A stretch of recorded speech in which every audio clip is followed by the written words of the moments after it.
Night, a large building of the Quinshan Psychiatric Hospital. Starlight streams through the window into one of the rooms. The night air ripples the curtains. Something seems to be happening in the room. On a hospital bed lies a man bound with an electric wire.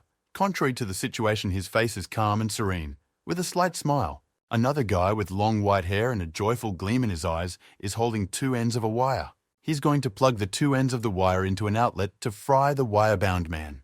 Despite seemingly facing death, the man on the bed is just as calm and serene, claiming that everything is right.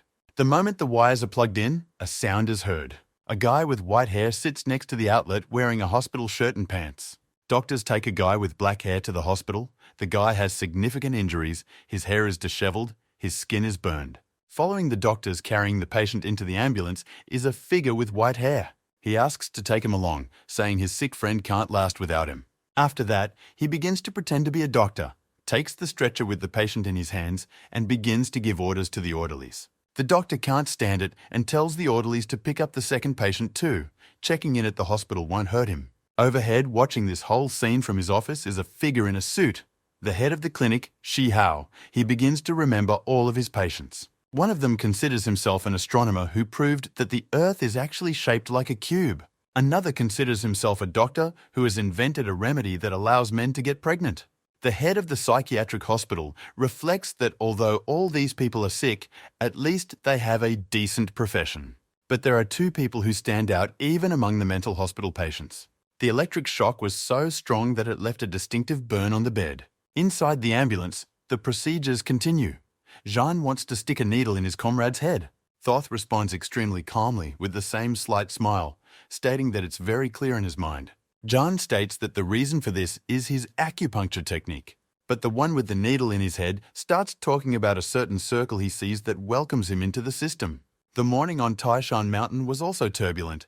A huge crater from an explosion or impact from a huge creature. Wild animals flee from a fearsome fiery creature. A glowing silhouette shaped like a fox. They don't manage to escape far, however. A blow from the tail of the fire demon sweeps them away along with the people who happen to be nearby. A report on the explosion at Taishan Mountain, during which level 8 demons appeared. An ambulance speeds past the booth where this report is being shown, taking an electrocuted victim to the hospital. A red light on the operating room door illuminates along with the words, "Surgery in progress." During the operation, a screen hangs in the air that says the man's strongest system has found the master. But there are problems in his mind. A picture of preparation for surgery, the doctors realize that they have been taken in by their old patient who is constantly injuring himself severely. The patient suffered second-degree burns and doctors are stabilizing his blood pressure. The victim is going to be seriously anesthetized and surgery is going to begin as soon as possible. But when the doctor brings the anesthesia mask up to his face, he starts to say that he feels really good now. With a nonchalant look, he declares that the electricity has cleared him. They don't need to anesthetize him, they just need to trim the burned skin. One of the doctors loses his temper at this, unable to contain his anger, stating that the patient's burn is the result of his stupid actions. The patient equally nonchalantly asserts that he possesses a non-human mind and pain only hardens him. When the mask is brought to him again, he declares that in no way does he want to be given anesthesia or he will not pay for the treatment. The doctor, however, simply shuts him up, putting an anesthesia mask on him in a quick, graceful gesture.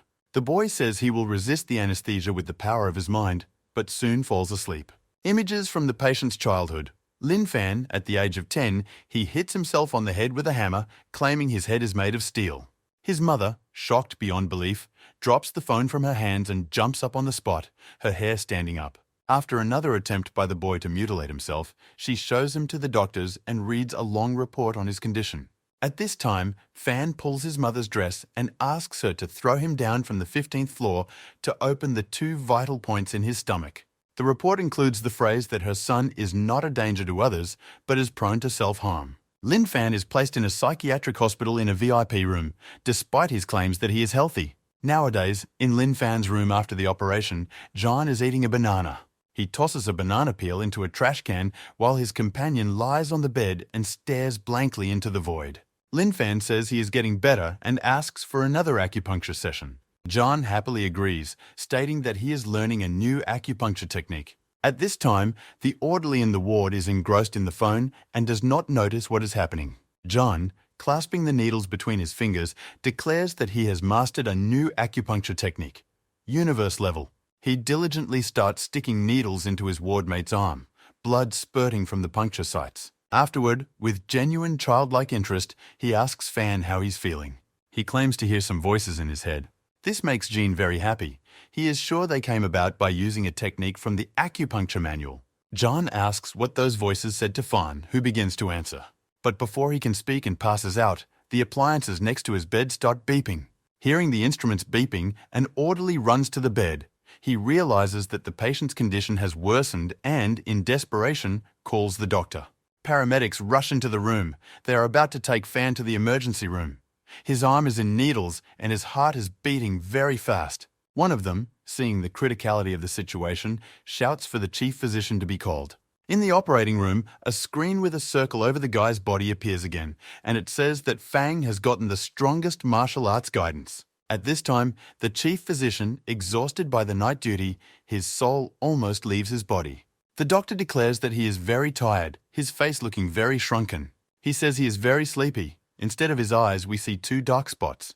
But he still really wants to eat, at which point his facial features become even more emaciated, and he begins to resemble a skeleton. Here he takes out a lunch prepared by his wife. The very sight of the lunch gives the doctor strength, and the picture seems to be flooded with golden light. The lunch does look appetizing.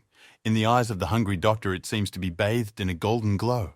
The doctor begins the long-awaited meal. With chopsticks, he drops the first bite into his mouth. Finally, he can eat. A man is passionately eating lunch while sitting in front of his computer. The air around him is literally filled with the smell of flowers. The door is opened by a nurse in a pink uniform. She literally runs into the office, saying that a patient has self-mutilated.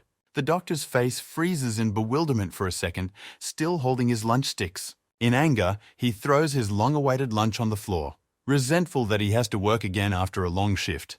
The nurse, frightened by the anger of the head doctor, states that their profile is simply not suitable for treating such patients. In the light of day, the Quian Shan Psychiatric Hospital building looks even more majestic. Someone knocks on the clinic director's door and asks to come in. A young man with an envelope in his hand peeks through the door and wants to clarify if the purchase order for 1 grave is still in effect. The clinic director, drinking a hot drink, states that the order can be cancelled. He received a call from the clinic informing him that Fan's condition is fine. When he is told that the cemetery superintendent will demand a corpse as evidence next time, he reacts calmly. Stating that he has only ordered and cancelled a grave for a patient 60 times is a bit of a shock to the young man. The head of the clinic nonchalantly continues to sip his drink, but at this time, the bell rings. The person on the other end of the wire indignantly yells that it's hard to save a man's life if he's trying to kill himself time after time. He wonders if the mental institution is bullying him, his whole body permeated with anger that releases like the eruption of a volcano. Li Lai Fu, vice president of the hospital where Fan was treated, slaps his hand on the table in anger. Shah calmly calls out to the young man with the envelope who is about to leave and asks him not to cancel the cemetery spot just yet. This once again shocks him. He is maximally embarrassed. The vice president of the clinic says the patient has been causing trouble for them time after time and he will bring him back to the clinic himself after the surgery.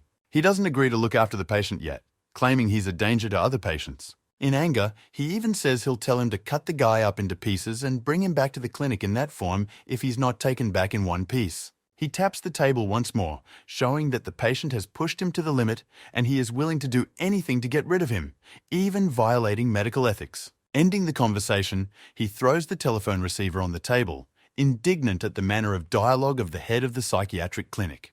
At this time, the red light on the surgery door is on again. Surgery is in progress. Under the doors of the surgery, a frustrated John lies on the chairs, pondering where he miscalculated. He looks like a big kitten when he lies on his back and moves his paws. People who pass by whisper that the man is crazy. The mother hurries to get the interested child away from the dangerous man. John looks at the needles clamped between his fingers and decides he needs to try his technique again. He theatrically thrashes around in a seizure and calls for the nurse, foam coming out of his mouth. The doctor performing Fan's surgery says that when Lee called him to this clinic, he promised him that he could improve his level by participating in complex surgeries. The doctor's face is darker than a cloud. He says he didn't know at the time how complex surgeries could be. But after operating on this patient 48 times, I finally realized. He breaks down and starts crying, tears streaming from his eyes. The nurses immediately start wiping his sweat and tears and tell him to pull himself together. At this time, the screen again appears in front of the patient and offers a choice as to whether he or she wants the reward of improving the rampage once. As damage is noticed in his mind, the choice will be made for him. The countdown to rebuilding his body begins. The evening news on the screen in the hallway reports that the National Guard managed to defeat a level 7 monster, but many of the creatures managed to escape. Fan is wheeled to the ER after a successful surgery. The surgery was a success. The nurse is awfully happy about it. The vice president of the clinic, sitting in the car, asks to hurry up. He can't wait to get rid of such a problematic patient. The ambulance driver tries to take his seat and says that the vice president doesn't have to drive the ambulance himself. But Lee dismisses him. The nurse says there is another patient in the hospital who needs to be taken to the psychiatric clinic. This pisses off the vice president. He doesn't intend to waste a second before taking Fan back to the clinic.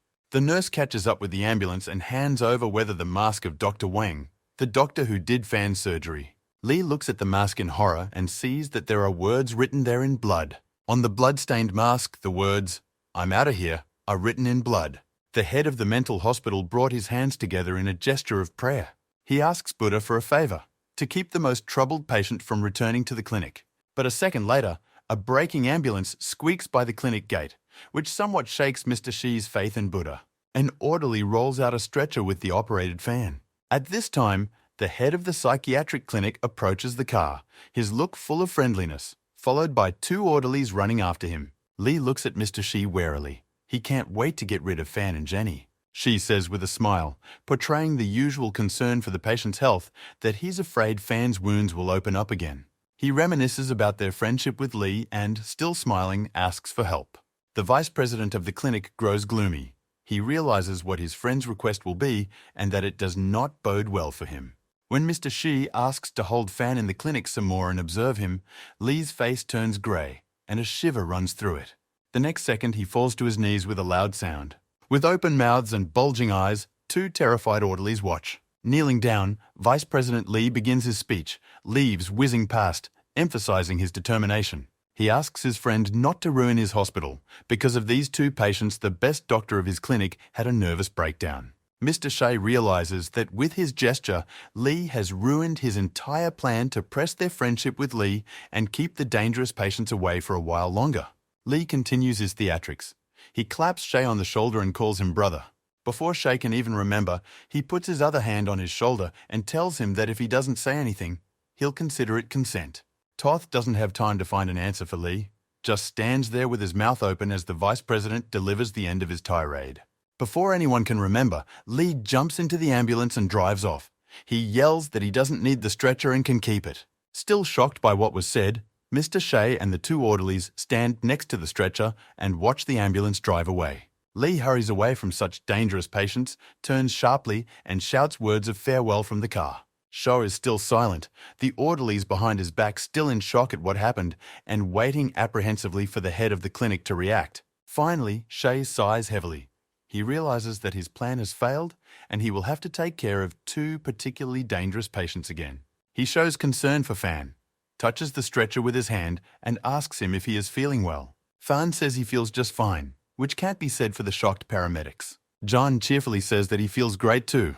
She replies that's good. With a sigh, he tells the orderlies to take the patients to a room and remember to secure the bars on the windows. As night falls, the hospital lobby is illuminated by the light of electric bulbs. In the ward, a bound Jean is fidgeting. Lying on the bed, he asks Fan to help him free himself. Fan says he doesn't have time for that right now. He's training himself. He's lying with his eyes closed, intensely concentrating on something.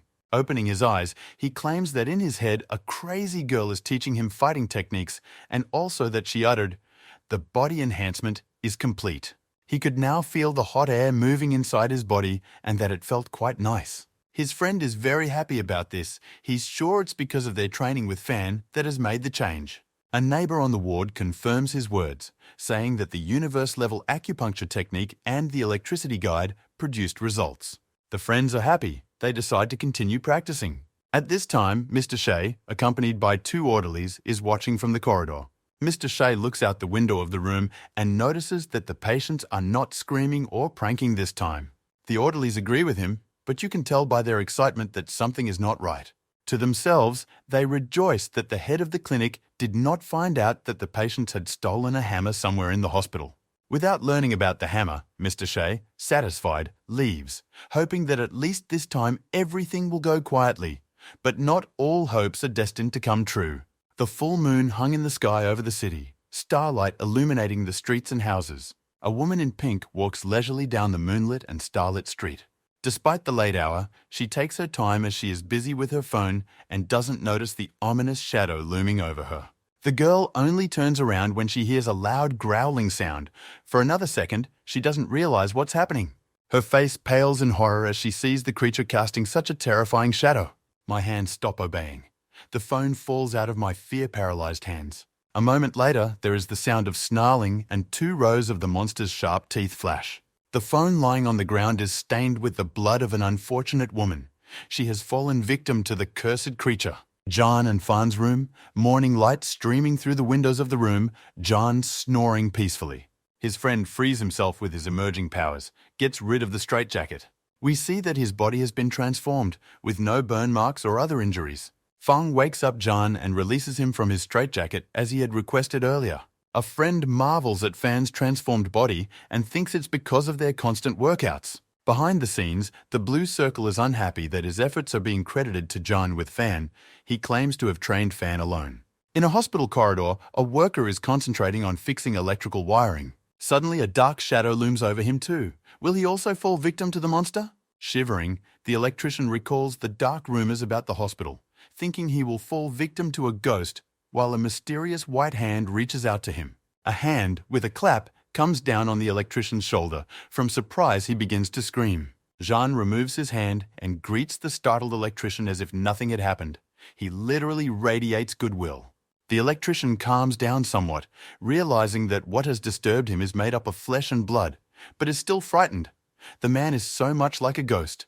He recalls being told about the patients of the sinister ward, who are hardly more dangerous than monsters. John greets the electrician again. The latter realizes it's a patient from the very same room. The electrician, covered in cold sweat, finds the strength to say hello back in a shaky voice. Snatching, taking advantage of the electrician's consternation, a hammer from the electrician's toolbox, Fan pulls his friend's hair. John turns to Fan and in his absurd manner asks if he has eaten. Jean and Fan's friends leave for the ward. Jean waves and promises the electrician that they will see each other again. A terrified electrician realizes he would give a lot to never see these two again. Slightly recovered from his fright, he thinks it might be dangerous to work in this clinic. Reflecting on the fact that if it weren't for the high pay, he wouldn't be working here, the guy opens the toolbox and sees that the hammer is missing. The electrician hears the sounds of thumping coming from the ward. Unable to control his curiosity, he walks toward the source of the impact sounds, the chamber. Curiosity overpowers fear, and he peeks into the room through a window in the door. He sees Jean delivering hammer blows to Fan's ribcage. Startled again, the electrician can't figure out what's even going on. Jean, noticing he is being watched, turns around and turns to the electrician, his eyes glowing red, blood dripping from his hammer. The electrician runs away from the ward in terror. He runs down the corridor calling for help and screaming that there is a psycho killer in the ward, tears spurting from his eyes. After a while, the orderlies drag him back to the ward under his arm. He resists desperately and screams that he will not return to the ward again. Despite his cries, 2 orderlies drag the electrician toward the ward, followed by a nurse in a pink uniform. In front with his hands behind his back, businesslike, comes Mr. Shea. Apparently, the electrician is being led into the ward on his orders. Entering a light-filled room without the slightest trace of blood, everyone sees patients peacefully drinking liquid from a sachet. The electrician twists his head around in surprise. He can't understand what happened and where all the blood went. He swears he saw everything.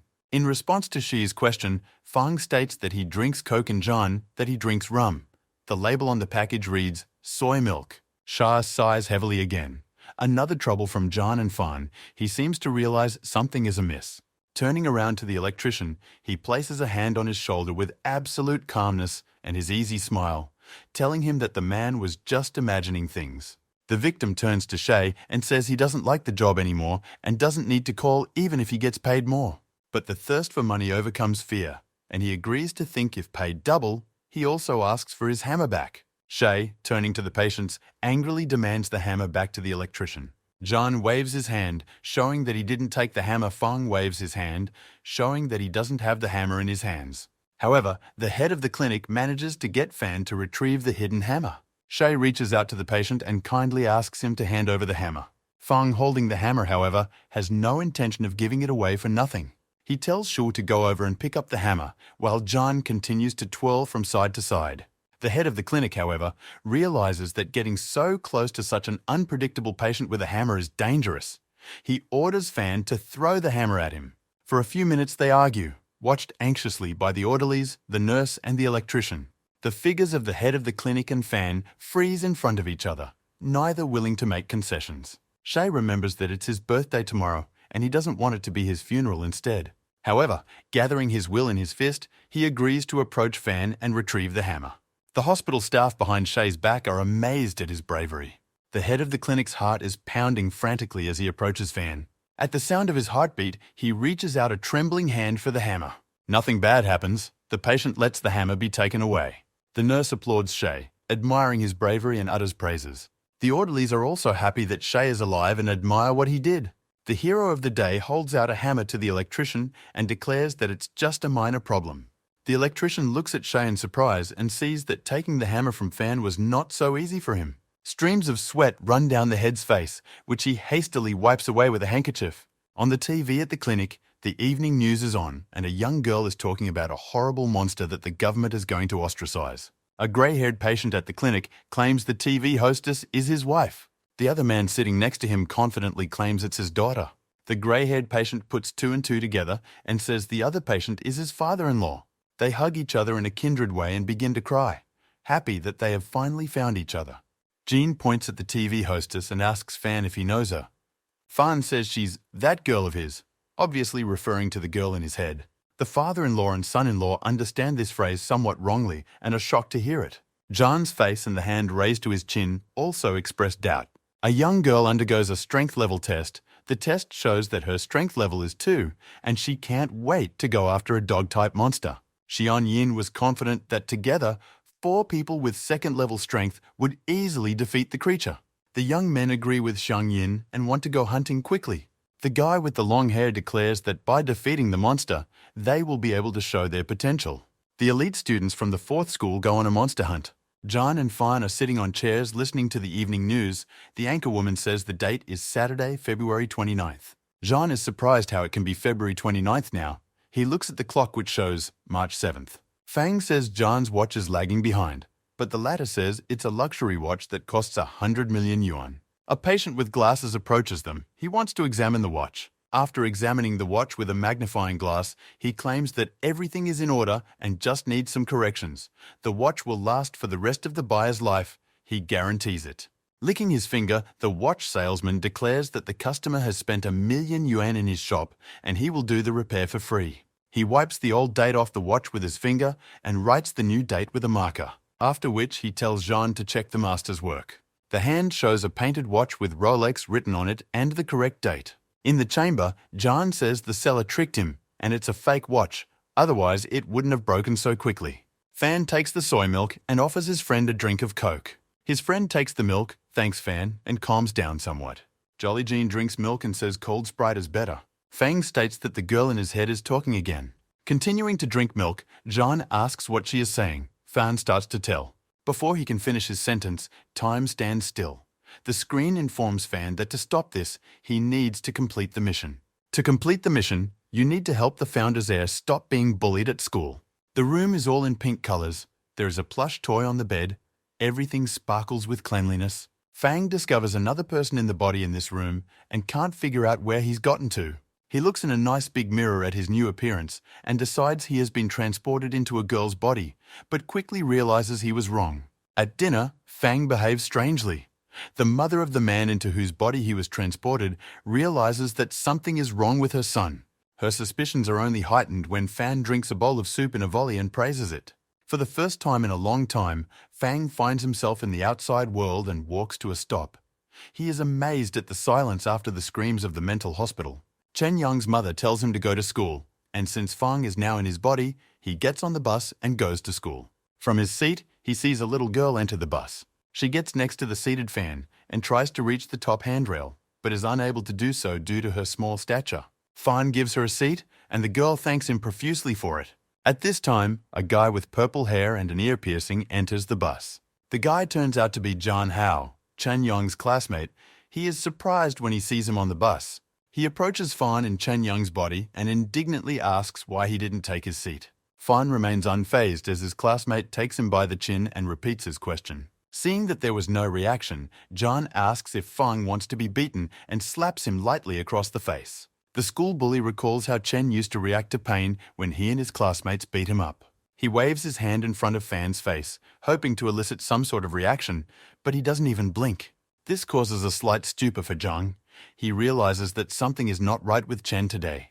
The girl wants to defend Fan and says that she was the one who asked him to give up his seat to her. At that moment, there are screams. A bloodied man runs into the bus. He yells at the driver to go faster. The killer is chasing him. Too late, however, a man with a bloody knife, scaring away a bunch of people on the street, climbs onto the bus. The killer enters the bus and, waving a knife, threatens to stab everyone. In the midst of the frightened people, Fang maintains an equanimity of spirit and declares that the man with the knife is not crazy. That one brings the knife over the girl that Fang had given up his seat to. The weapon flies towards her. She screams in terror. A splash of blood can be heard. It seems the killer's knife has struck the victim. John shouts and points his finger at the horrible picture that was revealed to him. Fang stopped the assassin's cleaver with his hand, blood gushing from his wound. Clutching a cleaver in his bloody hand, the girl's defender calls the killer a monk and asks why he kills people. The attacker is shocked to see the man holding the knife with his wounded hand and demands that the man let him go. Fan continues to hold the knife nonchalantly with one slashed hand. The killer again demands to let go of the knife. The kid demands the same from the killer, so they argue for a while, pulling the knife towards themselves. The passengers on the bus are watching in complete horror with their mouths hanging open in amazement. Maniac is shocked by Fan's behavior. It seems he doesn't know what to do. He gives up. The situation has deeply affected him, and he releases the knife into the guy's hands. Having finished his confrontation with the boy, the killer, fearful of him, begins to retreat back. He falls to the ground, looking down at the winner. The killer asks the guy if he's crazy. People bustle around the stopped bus, police record eyewitness statements, paramedics drag stretchers for the injured. The rescued girl is picked up by her mother. She looks anxiously toward the bus, apparently worried about her hero. He approaches the murderer lying on the floor, who begs him not to come any closer. He is very frightened. The schoolboy who frightened him asks if he wants to keep the knife, but the killer, cowering in fear under his chair, says Fan can keep it. Fan gets off the bus. John is sitting next to the bus, with his arms wrapped around his knees, and from shock, he has a bad sense of where he is. John is shocked to hear the greeting from Fan. His imagination begins to paint a horrifying picture. In his imagination, Fang, or rather Chen, whose body Fang had taken over, appears in all red colors with a cleaver in his hand and a crazy smile. In reality, Fang also reaches out to the shocked Zhang's hand. John twitches and trembles. He can't figure out what to do, still at the mercy of his fears. Continuing to shake, he spells out the word hello in syllables, extending his hand to Fan in return. Due to his fright, John doesn't realize that one of Fan's hands is cut, so he can't immediately realize what's so sticky in his hand. Realizing that he has blood on his hand, John is even more frightened. The nurse sees that the schoolboy's arm is wounded, takes him aside and starts bandaging him. She admires the boy's stamina. Fan says that pain is a kind of mind training, and since his mind is strong, he has no problem with it. The nurse is shocked by the schoolboy's answer but maintains a friendly demeanor. She ponders if the guy is really that weird or if she imagined it. At this time, 2 police officers are leading a handcuffed killer in cuffs past them. The killer notices a guy being bandaged by a nurse. Maniac is startled by the mere sight of Fan and starts screaming. With a scream, he starts to run away from Fan. 2 policemen stop him, Fan and the nurse watching bewildered. One of the policemen approaches Fan and says that his bravery deserves a reward. The cop says the department will contact the school and commend Fan, but doesn't have time to finish. The boy quickly says goodbye to the policeman and says he has to go to school. He's running late. The law enforcement officer admires the boy's resilience and decides to remind his son to study harder when he gets home. Still, he decides to run after the guy and tell him he may not go to school today. The cop will take him to the hospital and call the school. Fan shocks the man by laying out his philosophy of pain as a workout that strengthens him. The policeman lets the schoolboy go and realizes that something is wrong with him. Fan walks into Chang's classroom and looks around.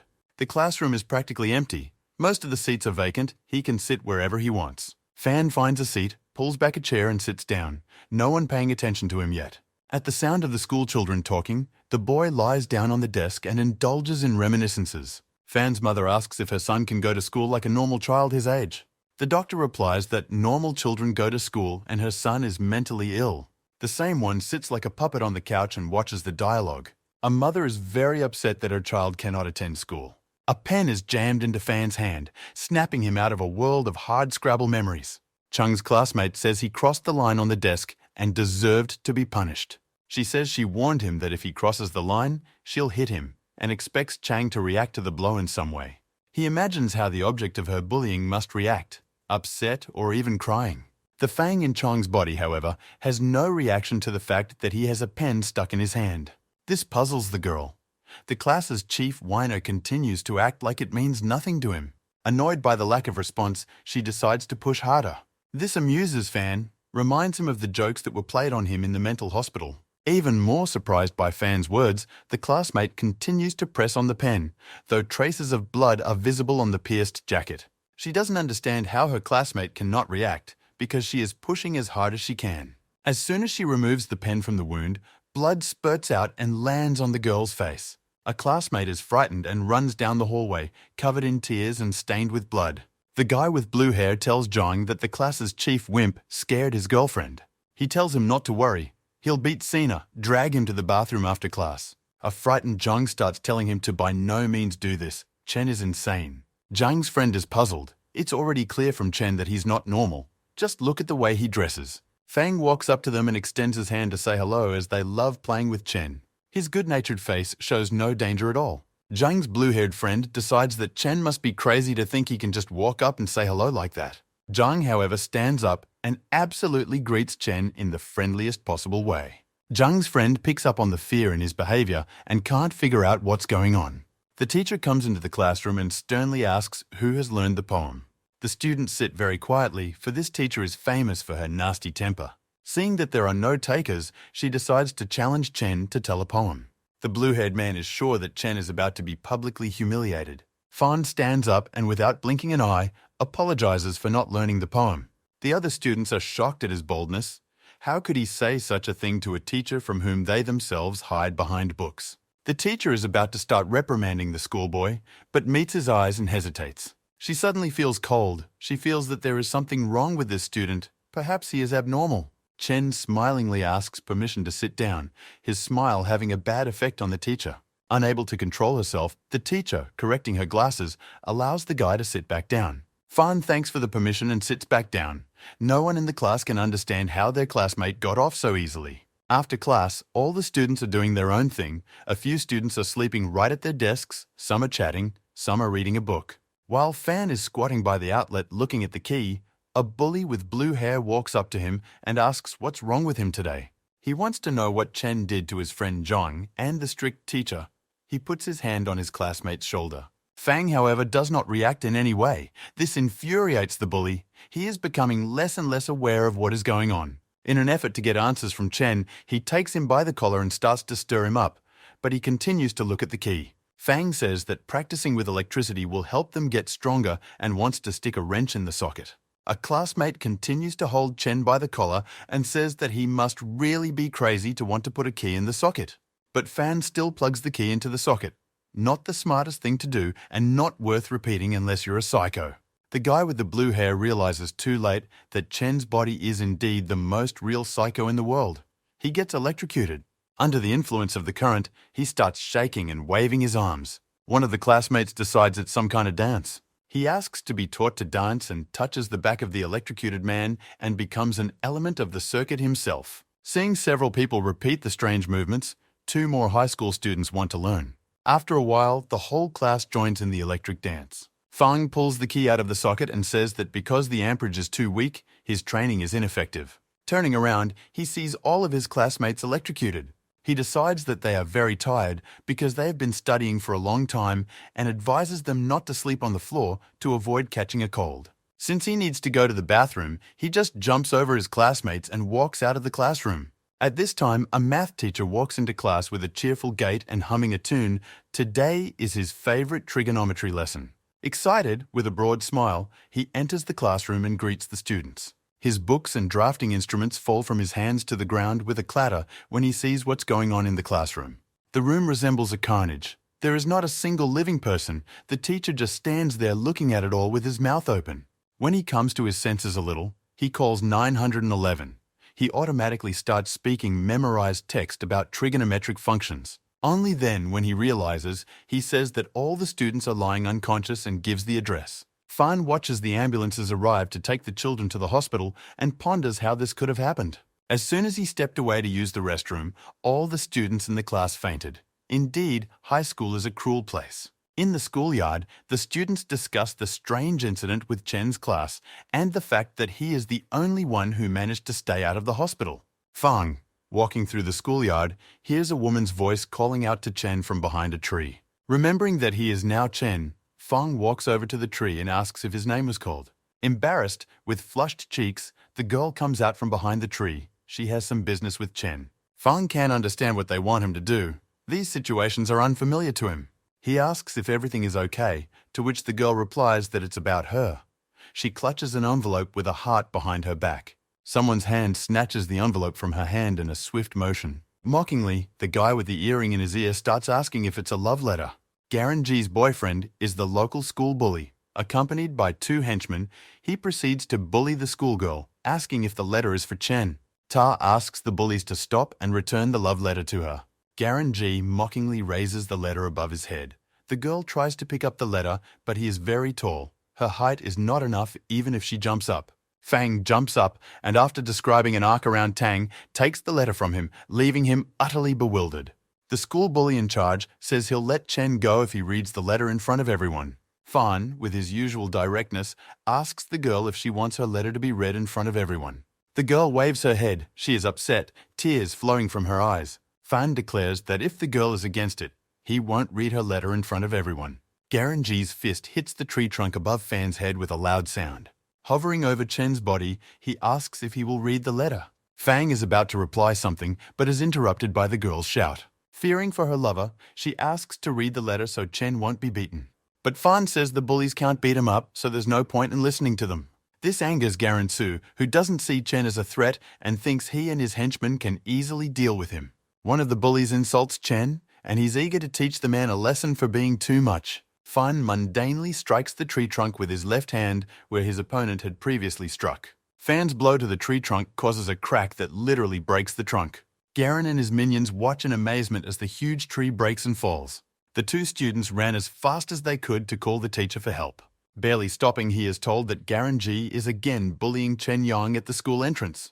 The teacher is furious as principal. He intends to teach the sternest lesson to Hearn. The teacher and two female students rush to stop Garen. The teacher has already rolled up his sleeves. Upon reaching the scene, they see a picture that makes them stand still with their mouths open. Chen hovered over Garen and taught him manners, leaning on the trunk of the tree he had felled. The two henchmen standing bowed before Chen. Chen tells Garen to repeat after him that taking other people's stuff and bullying the weak is bad. The frightened bully turns pale and repeats Chen's phrase exactly.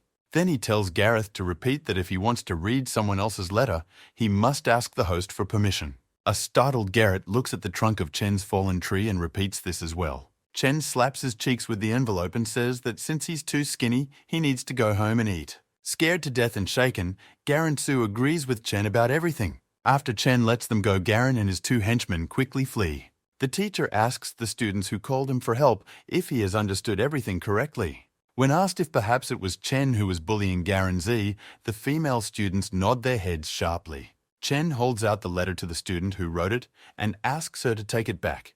The teacher and the two students watching with darting eyes. Blushing, the girl says that actually the letter is addressed to Chen. Fang in Chen's body, citing life lessons from John, says he recognized the pink envelope as a love letter. The girl says she loves Chen and asks him to be her boyfriend. Behind the scenes, the principal yells that he doesn't allow any love in the school, and two students try to restrain him. But Fang in Chen's body unexpectedly refuses the girl, shocking her. He says his life's goal is to train to become the strongest man in the world. He hurts the poor girl by saying she doesn't deserve him. The girl runs away from the guy in tears, saying he's the one who doesn't deserve her. Fan, watching the girl run away from him in her own way, can't understand what he said wrong. He recalls his roommate's words about not being able to understand the girl. The entire scene continues to be watched by the principal and 2 female students, calling Fan a loner. Fang clutched the unread letter in his hands, wondering if he had forgotten something. He decides that whatever he forgot about isn't that important and leaves, with the principal in the background dragging 2 female students away from Fan. Images from Chen Yang's flashbacks. He likes adorable things and is weak and is bullied and called names at school for it. But there's a girl who appreciates Chen and pays attention to him, thinks he's different. He loves her hopes to one day confess his love to her. Kneeling down, he dreamed of the day she would confess her love to him. At that same moment, he would undoubtedly agree to be her boyfriend. This is in stark contrast to Fan's behavior, who in this situation called the girl unworthy. A large building with a Red Cross towers over the town. A doctor bent over a sick student from Chen's class, electrocuted to start the operation. He wants to cut his clothes. Hearing that his clothes are about to be cut, the student immediately comes to his senses. He blurts out that the clothes are very expensive. He spent a lot of money on them. After that, he runs out of strength. The schoolboy falls helplessly on the couch. The doctor yells at the patient the guy's condition is entirely his fault, and after his death, his parents will buy him paper clothes. In the hospital room, the students are discussing what caused them to pass out, and they realize that at the beginning of the chain was Yang Hu Tiang, a guy with blue hair. He resents how the students can blame him if another person put the key in the socket. Yang reveals that he touched Chen, and he said he wanted to stick a wrench in the socket, but he didn't expect the guy to mean it. Blue-haired confidently claims it was all because of Chen. The disciples look around, looking for Chen in the chamber, but he is nowhere to be seen. Then, Yang says that Chen is probably in the ICU room, because if he was injured so seriously, the perpetrator of the accident is at death's door in the first place. One of the students nervously suggests that Chen may have died. A silence hangs in the chamber, each of the classmates trying to comprehend the death of the local loser. Students recall that although Chen didn't dress typically, he often gave them snacks, and school bullies missed the object of bullying. Suddenly, there is a loud knock and the students turn to the door. They are trying to figure out who it could be. Some think the doctors have come, others are waiting for the parents. The door opens and Chen peeks into the room, alive and well. The classmates are shocked by the comrade's arrival, for they already thought he was dead, and he looks better than all of them. The culprit of the celebration says he has been looking for them for a very long time. He believes they were hospitalized because they overachieved in their studies. Victims assess Chen's condition. He is completely unharmed and quite cheerful. The one who doesn't get electrocuted pulls out snacks from his bag for all his classmates. Fried sausages and a carton of soy milk. Young wonders what the trick is, how the guy managed to avoid injury. Zhang, still wary, asks Chen to call him brother, asks him not to blame his friend and just give them appetizers. The blue-haired man is shocked at how courteously his friend treats the former bullying victim. School bullies start getting messages on their phones from the task force. Yang stares into his phone, not realizing what reality he's in. The group posted photos of Chen teaching the school's former head bully about life. Hiding his phone, Yang doesn't hesitate to thank the new school boss for the food and the visit. Hospital roof. One of the patients decided to commit suicide. Falling off the building, he wonders how his wife, to whom he has been married for so many years, could do this to him. It's a sunny day. The hospital courtyard is filled with people. Chen shows what the tree he cut down with one punch looked like. At this time, a suicidal man who jumped off the roof flies past the window. Chen's classmates see a suicidal man flying by, but Chen can't understand the reason for their reaction for a while. Noticing the suicidal man, Chen rushes towards him with lightning speed. In a moment, he is already firmly grasping the fallen man's arm. In front of his classmates, Chen confidently clutched onto the suicidal man's arm, using one hand to keep him from falling. A crunching sound is heard, the arm breaking, unable to bear the heavy weight, but Chen pays no attention to it. With a broken arm, he drags the dangling suicidal man through the window of the ward. Everyone in the ward wonders how an ordinary person can do this. The savior asks the suicidal man sitting on the floor about the reasons for his act. The man coughs and can't understand why Chen saved him, because he has a terminal illness and will die soon. Wrapping his arms around his head, he tells her that his wife is having an affair and she has forced him to end the marriage. The savior pats the terminally ill man on the head and tells him that in a difficult situation, one must first cry and then deal with it. The words of the schoolboy resonate in the soul of the desperate man. Tears appear in his eyes. As he continues to cry, he wraps his arms around Chen's leg and snuggles against it. Chen calmly pats the crying man's head with his hand. The orderlies and the doctor run into the room. He is amazed at how the suicidal man managed, by some miracle, to save.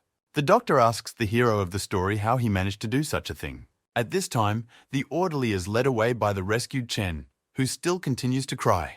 Zhang notices that Chen's body is not okay and informs the boy and the doctor that his arm is broken. Chen is surprised that his arm is broken. He didn't even pay attention to it, even though his arm is bleeding.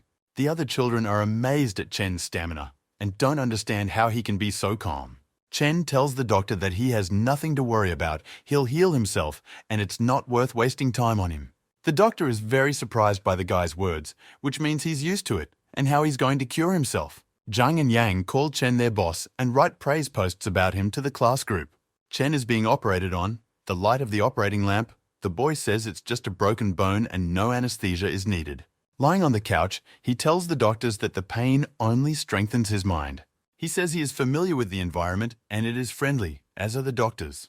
The doctor thinks he's probably in pain shock and going crazy. Before passing out from the administered anesthesia, Chen tells the doctors that he has no money. During the operation, a blue screen activates. It informs him that the mission was successful and transports Fan back to his body. He is transported back to his body in the same instant in which he stirred. For a while he looks around and can't figure out where he's ended up. Realizing he's back in the ward, he remembers that Jen had asked about the voices in his head. He says the voice transported him into a psychopath who likes to dress in original ways, Jean noted, which is unusual. Freed from Fan, Chen walks into the school gates. He's uncomfortable, looking his head around, wondering why it's taking his mom so long to put the car in. There is a stomping of feet to meet the guy. The local hooligans come out with calm faces. The former whipping boy gets really scared when a whole crowd appears in front of him. Zhang Yang and Garen with 2 henchmen and many other people could be seen in the crowd. The bullies look at their former victim and he panics, not realizing what they want from him. There are so many of them. All the bullies drop to one knee at once, welcoming the new informal head of the school. Chen isn't perplexed. He doesn't understand why the bullies did it. The scene of the guys on one knee in front of Chen looks very imposing. This is watched from behind a tree by a girl who had earlier written him a love message. She decides that Chen is very brave and she doesn't deserve him. Headquartered in the city of Mianhai, inside there is a dispute over the increasing intelligence of the cursed creatures. Tao Jia, a 9th-level yard fighter, Liu Haitian, was sure that it was impossible. Mao San, a 9th-level yard fighter, Lin Taoming, says that if this were true, they would have been wiped out. The man sitting at the head of the table declares that he is quite serious. Yuki's court counselor Shisong ponders what might happen if the creature's intelligence grows. A fist falls on the table. Stopping Yuki, growing intelligence confirmed the research team. The weather archfighter, Yun Xin, begins to ramble on about Buddha and beauty while fixing his luxurious beard. The chairman of the meeting, nicknamed Cyclops, cuts him off as Yuki had cut him off before, leaving Xing in complete shock. Cyclops explains that as the intelligence of the cursed creatures increases, a fighter of the same level will no longer be able to defeat the same creature. This means that all people in the city could be in danger. The chairman says they have already alerted the police. Mao San thinks that the lower level can't handle it and will need their help. They can all die, so they should go home and say. What is to be said, we do not find out, because the chairman, raising his arm with the help of his force, seals Mao San into the wall. The chairman, the leader of the city's special forces, Mian Hai, says if those gathered don't want to die, they should hope new fighters will show up. The office of the head doctor of the psychiatric hospital is noisy. He's being congratulated on his birthday. The hospital staff made him a big cake with candles. They have a lot of fun. The head of the clinic thanks the staff for celebrating his birthday with him. He is very happy to be able to celebrate his birthday this time around. The hospital staff asks the head of the clinic to make a wish. Shay, bowing his head and folding his hands in a prayerful pose, asks that he have a peaceful day today. The orderlies are in a panic, saying that the patients in the cursed ward are trying to hurt themselves again. Shay darkens, thinking she wants to do something bad. Zhan and Feng, along with other patients, have organized a rally. They are holding placards with some schematic drawing like glasses and demanding something. Focusing on the drawings, the orderlies bring them 2 eggs and a sausage, along with a quail egg. Patients continue to hold placards and wave their heads from side to side. They don't seem to want this at all. Asked what they want, Fan again shows a poster with a drawing that looks like glasses, and John shows a drawing with a circle. The hospital staff cannot understand what is depicted in the drawings. They are confused. Finally, the head of the clinic approaches the crowd with a businesslike gait and hands folded behind his back in his trademark manner. The orderlies are very happy that the doctor has finally arrived. They hope he will help sort things out. John and Fang show their drawings to She, who looks at the drawings for a second and says he can't let them have those things. The patients give a friendly glance, seemingly intent on getting what they want at all costs. They fall to the floor, start rolling around, whimpering and waving the drawings around, saying they want what's depicted on them. Realizing that otherwise they will not settle down, the old man, frowning, agrees to their demand. He tells a young orderly with brown hair to go to the warehouse and get them what they want. The one asks, "What do these patients want after all?" In the ward is not quiet again. The sultry couple is practicing hard. The glasses-like figure ordered by Fan turns out to be a 50-pound dumbbell. And similar to the circle is a punching bag. John hangs on it, happy that they can train in the board. With a loud crack, the dumbbell turns out to be broken, the metal cracked like glass. A large hole forms in the punching bag, and the filler spills out of it onto the floor. John tells his roommate that he has completed his training and that he is now a qualified fighter. Lil Fan, sitting on the bench, replies that it's very nice of him. A dark underground tunnel, a bunch of rats with red eyes are running away from powerful explosions. One of the team that previously went on a monster hunt calls upon the forces of nature. He tells them to gather under him by throwing 3 cards into the air. A huge hellhound is struck by the explosions caused by this technique. The explosions hurt the dog, but he's on his feet and the guy looks small against him. The fighter is approached by other members of his monster fighting team. The girl applies a low-level healing and recovery technique. A yellow-green orb appears in her palms. Using this technique, she treats a guy with a sword next to him. Crosses appear, symbolizing the effect of the treatment. He raises 2 fingers, starting to use his sword technique, the raised fingers glowing blue, matching the color of his eyes and jacket. Using the technique, he launches a glowing sword at the dog. The cursed creature growls loudly as the glowing sword stabs into it. The sword-wounded hound swings a huge clawed paw. The card guy realizes the hound is going to attack. His comrade in a tracksuit restrains the hound above him. A figure in golden garb emerges and holds his paw with his hands. But the hound manages to hit Xiang Ying. She flies a great distance. There is a loud sound as her body crashes into the tunnel wall. The team medic is badly wounded, blood spurting from her mouth, tears welling up in her eyes. She sinks into the pool of blood at the spot where she hit the wall, leaving a depression. The sword fighter shouts to his comrades that the blow of the cursed creature is not easy to bear, and Xiang Ying must be led away from here. He uses another technique, and Lightning Bolt throws forward 3 cards. The cards fly forward on blue discharges. They turn into energy. The blue energy blast hurts the cursed creature, but doesn't seem to do any serious damage to it. The hound pushes with all her might against the figure in the golden monk's robes. It's getting harder to contain her. The guy with the rosary beads is covered in sweat. The hound growls, stretching his muzzle in a sinister grin that resembles a smile. The guy restraining the hound is racked with fear when he realizes she was probably restrained all along. A moment later, his body lies chopped in half by the hound's blow. His comrades look at this picture in horror, realizing that now things are even worse for them. The guy in the blue jacket pushes the guy with the carrots away from the direction of the hound's kick at the last moment. Pierced by the paw of a huge hound, he tells his comrade to flee immediately. A huge hound pulls a paw out of the guy's body, his eyes closed, a rivulet of blood running from his mouth. The guy with the wooden sword is standing in front of the huge hound, about to protect Xiang Ying. Tears appear in his eyes as he yells for Xiang Ying to get up. Xiang Ying hears this and opens her eyes. She is badly injured. Her uniform is all bloody. Protecting Xiang Ying guy runs at the hound with a wooden sword. The sword catches fire with flames. From the last of her strength, Xiang Ying uses the treatment above her hand. A balloon appears. Xiang Ying's technique heals the guy from running on the hound. Apparently some of his injuries are healed. Xiang Ying's hand falls to the ground helplessly on the technique she had spent all she had left. The wooden sword, knocked out by the hound, describing an arc, flies off to the side. The hound stands over the downed man with a sword sticking out of her shoulder, but she seems to be generally okay. Pinned by a huge clawed paw in a pool of blood, repeats Xiang Ying's name. In his last breath, he summons strength from the blood of his ancestors to crush the devils. His bloodshot eyes begin to glow reddish-orange. His entire body embraces the glow, releasing the energy. He explodes. There is a massive explosion, Behind the sounds of the explosion, you can hear the snarling of the cursed creature. The damned creature is badly wounded, burned, but still alive.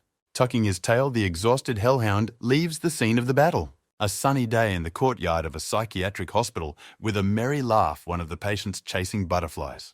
At this time, lying in the grass, John is busy with an important matter.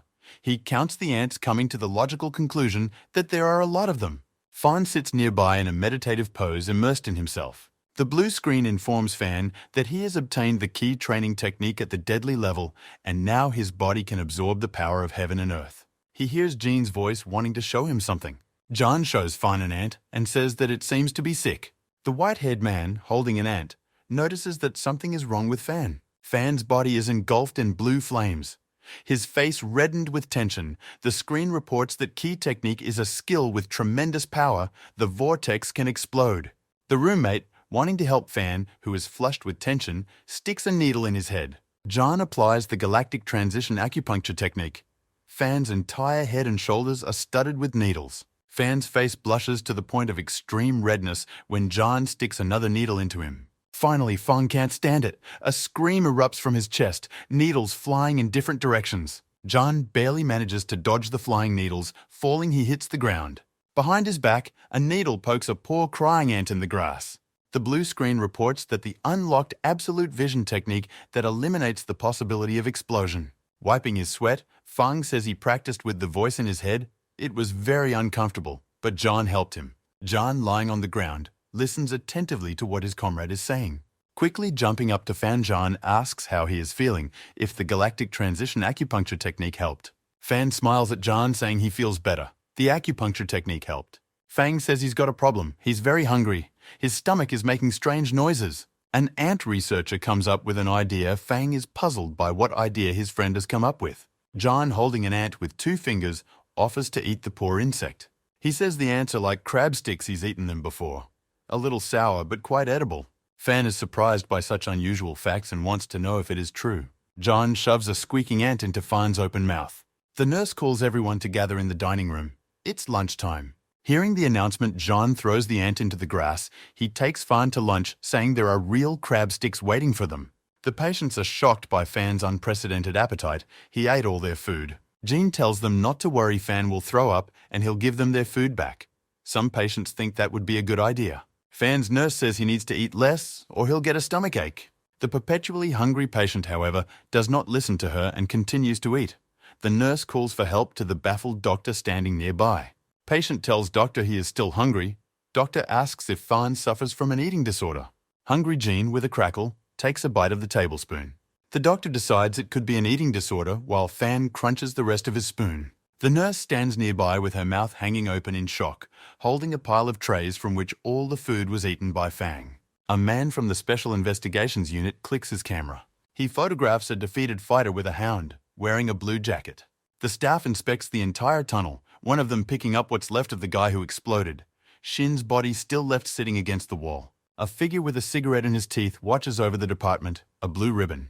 After assessing the scene, Cyclops becomes enraged and swears at the hellhound. He calls on the phone and reports that the creature, despite the numerical superiority of the 4 fighters, graduated from the university with honors. Cyclops reports that the cursed level 2 creature knew it should attack the healer first to incapacitate the team. Throwing down the bullhorn, he says that fighters of the same level now won't be able to overpower the wizened cursed creatures. He ponders that the fighter must have escaped through the sewers, using the smell of sewage to cover his scent. There is good news. The dog is wounded. Cyclops extinguishes a bullhorn by stepping on it and says that the sewer is nearby and it's better to be on the lookout.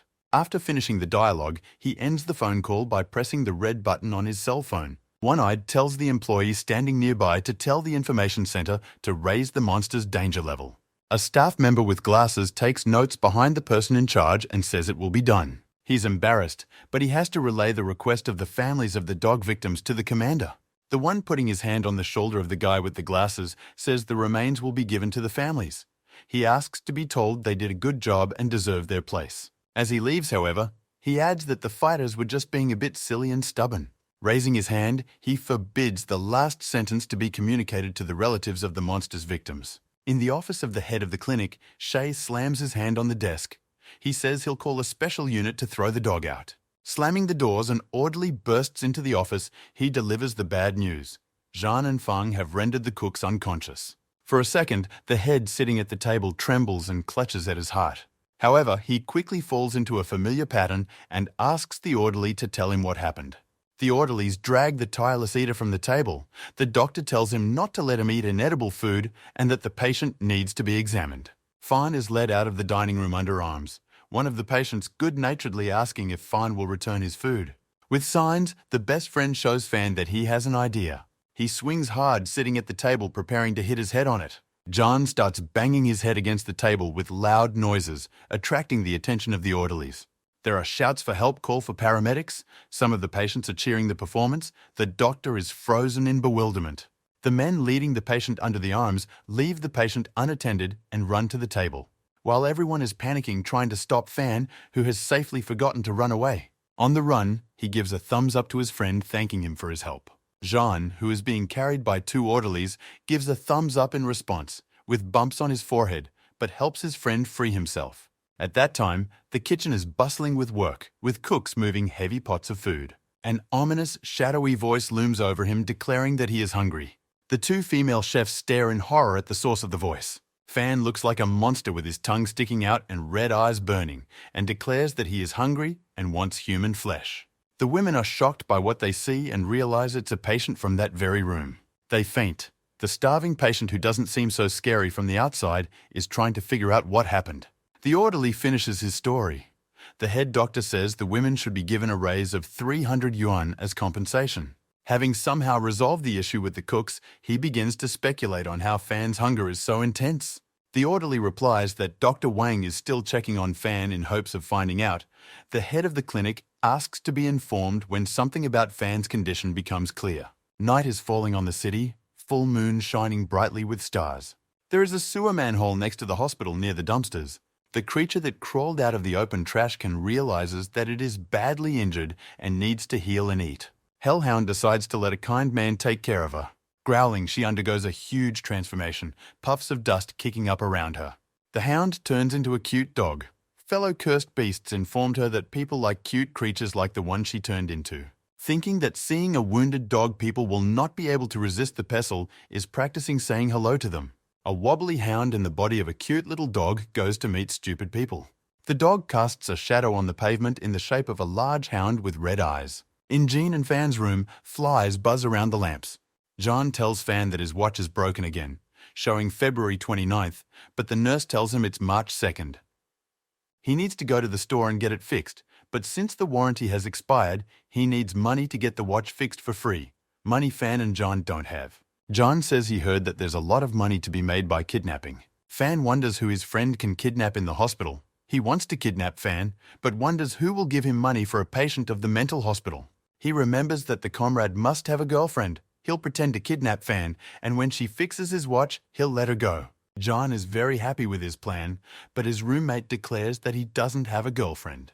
The white-haired man asks how so, because Fang told him that the TV presenter is his girlfriend. Fang replies that it's his wife. At this time, someone wants to jump into the palau in the window of the palau. Two dog paws are visible. John says that then his plan is cancelled because people say you can live longer if you don't take your wife's money. Outside the window, someone is whining. The unlikely kidnapper thinks he hears a puppy barking. Fang says it must be the one outside the window. Hellhound is trying to look as cute as possible to be let into the ward. John is fascinated by the sight of the puppy. Fan agrees that the puppy is very cute. The dog, still playing the cute creature, thinks to himself that people are very stupid. John notices that the dog is wounded. There is blood on his ears. He feels sorry for the poor thing. Hellhound stretched out several stories to reach the room. The patient looking out the window below can't figure out what it is. John says the dog's wounds are serious and they'd better heal them quickly. Fang reminds him that his friend knows acupuncture and it will definitely help. The hound can't believe his luck when a set of needles appears. He's sure he's very lucky. John is about to stick a sharp needle into the doggy.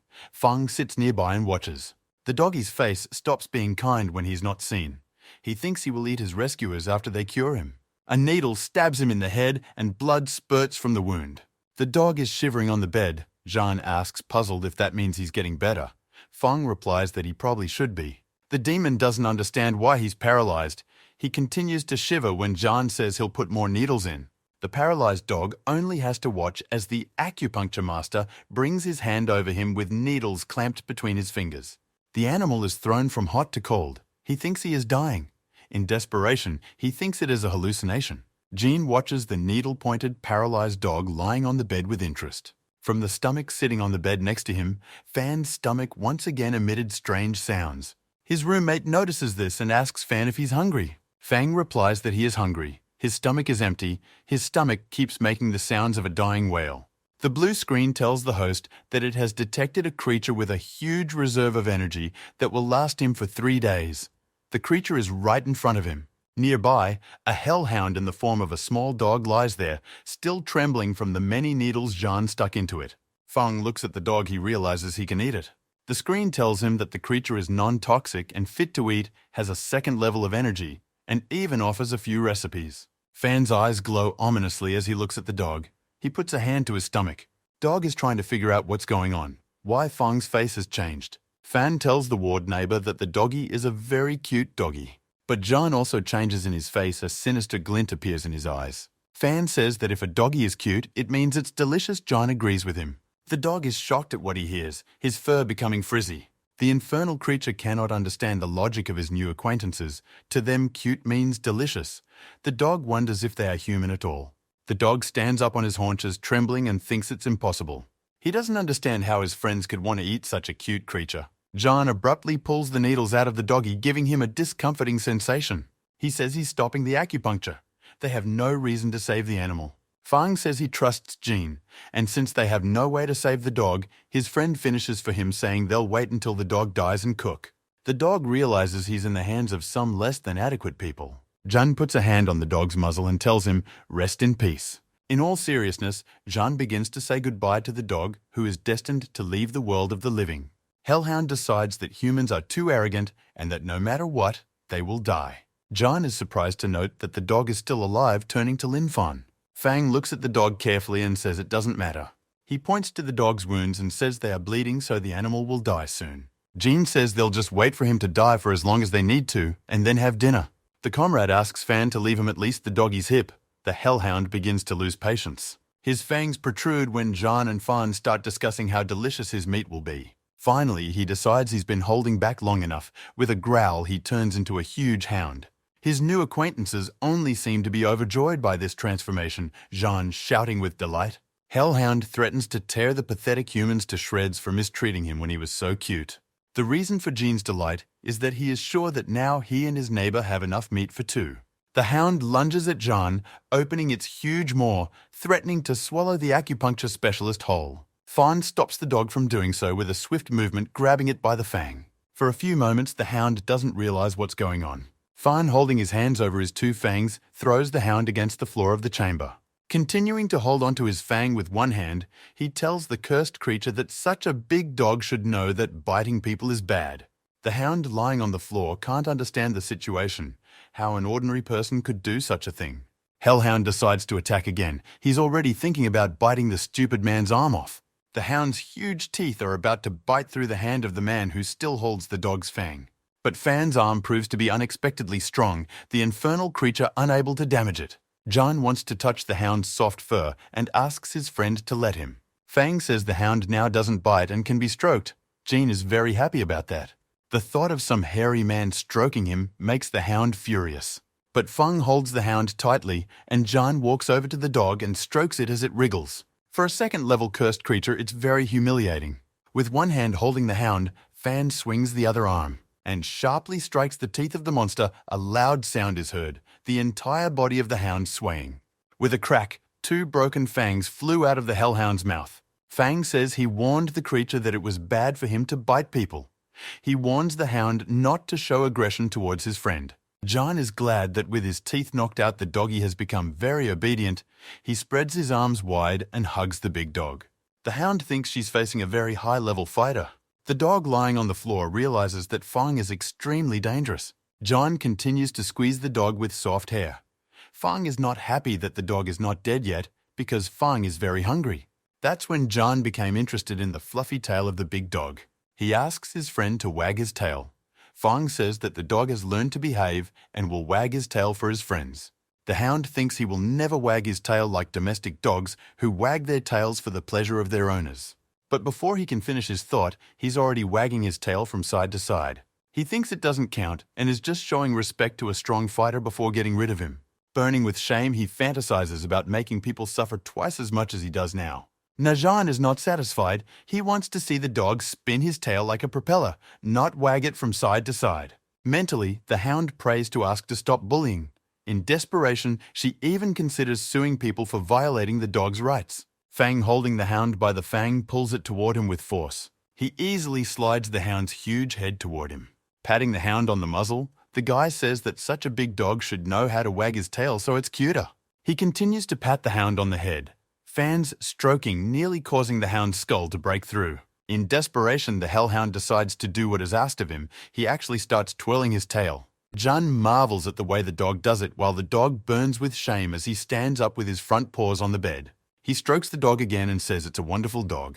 Continuing to praise the doggy, Jun says his meat must be very tasty. His roommate is also convinced that dog meat is bound to be delicious. John is pleased that the dog has grown so much in size, or there wouldn't have been enough meat for two. Fawn looks dreamily at the dog and says this cutie will be their food.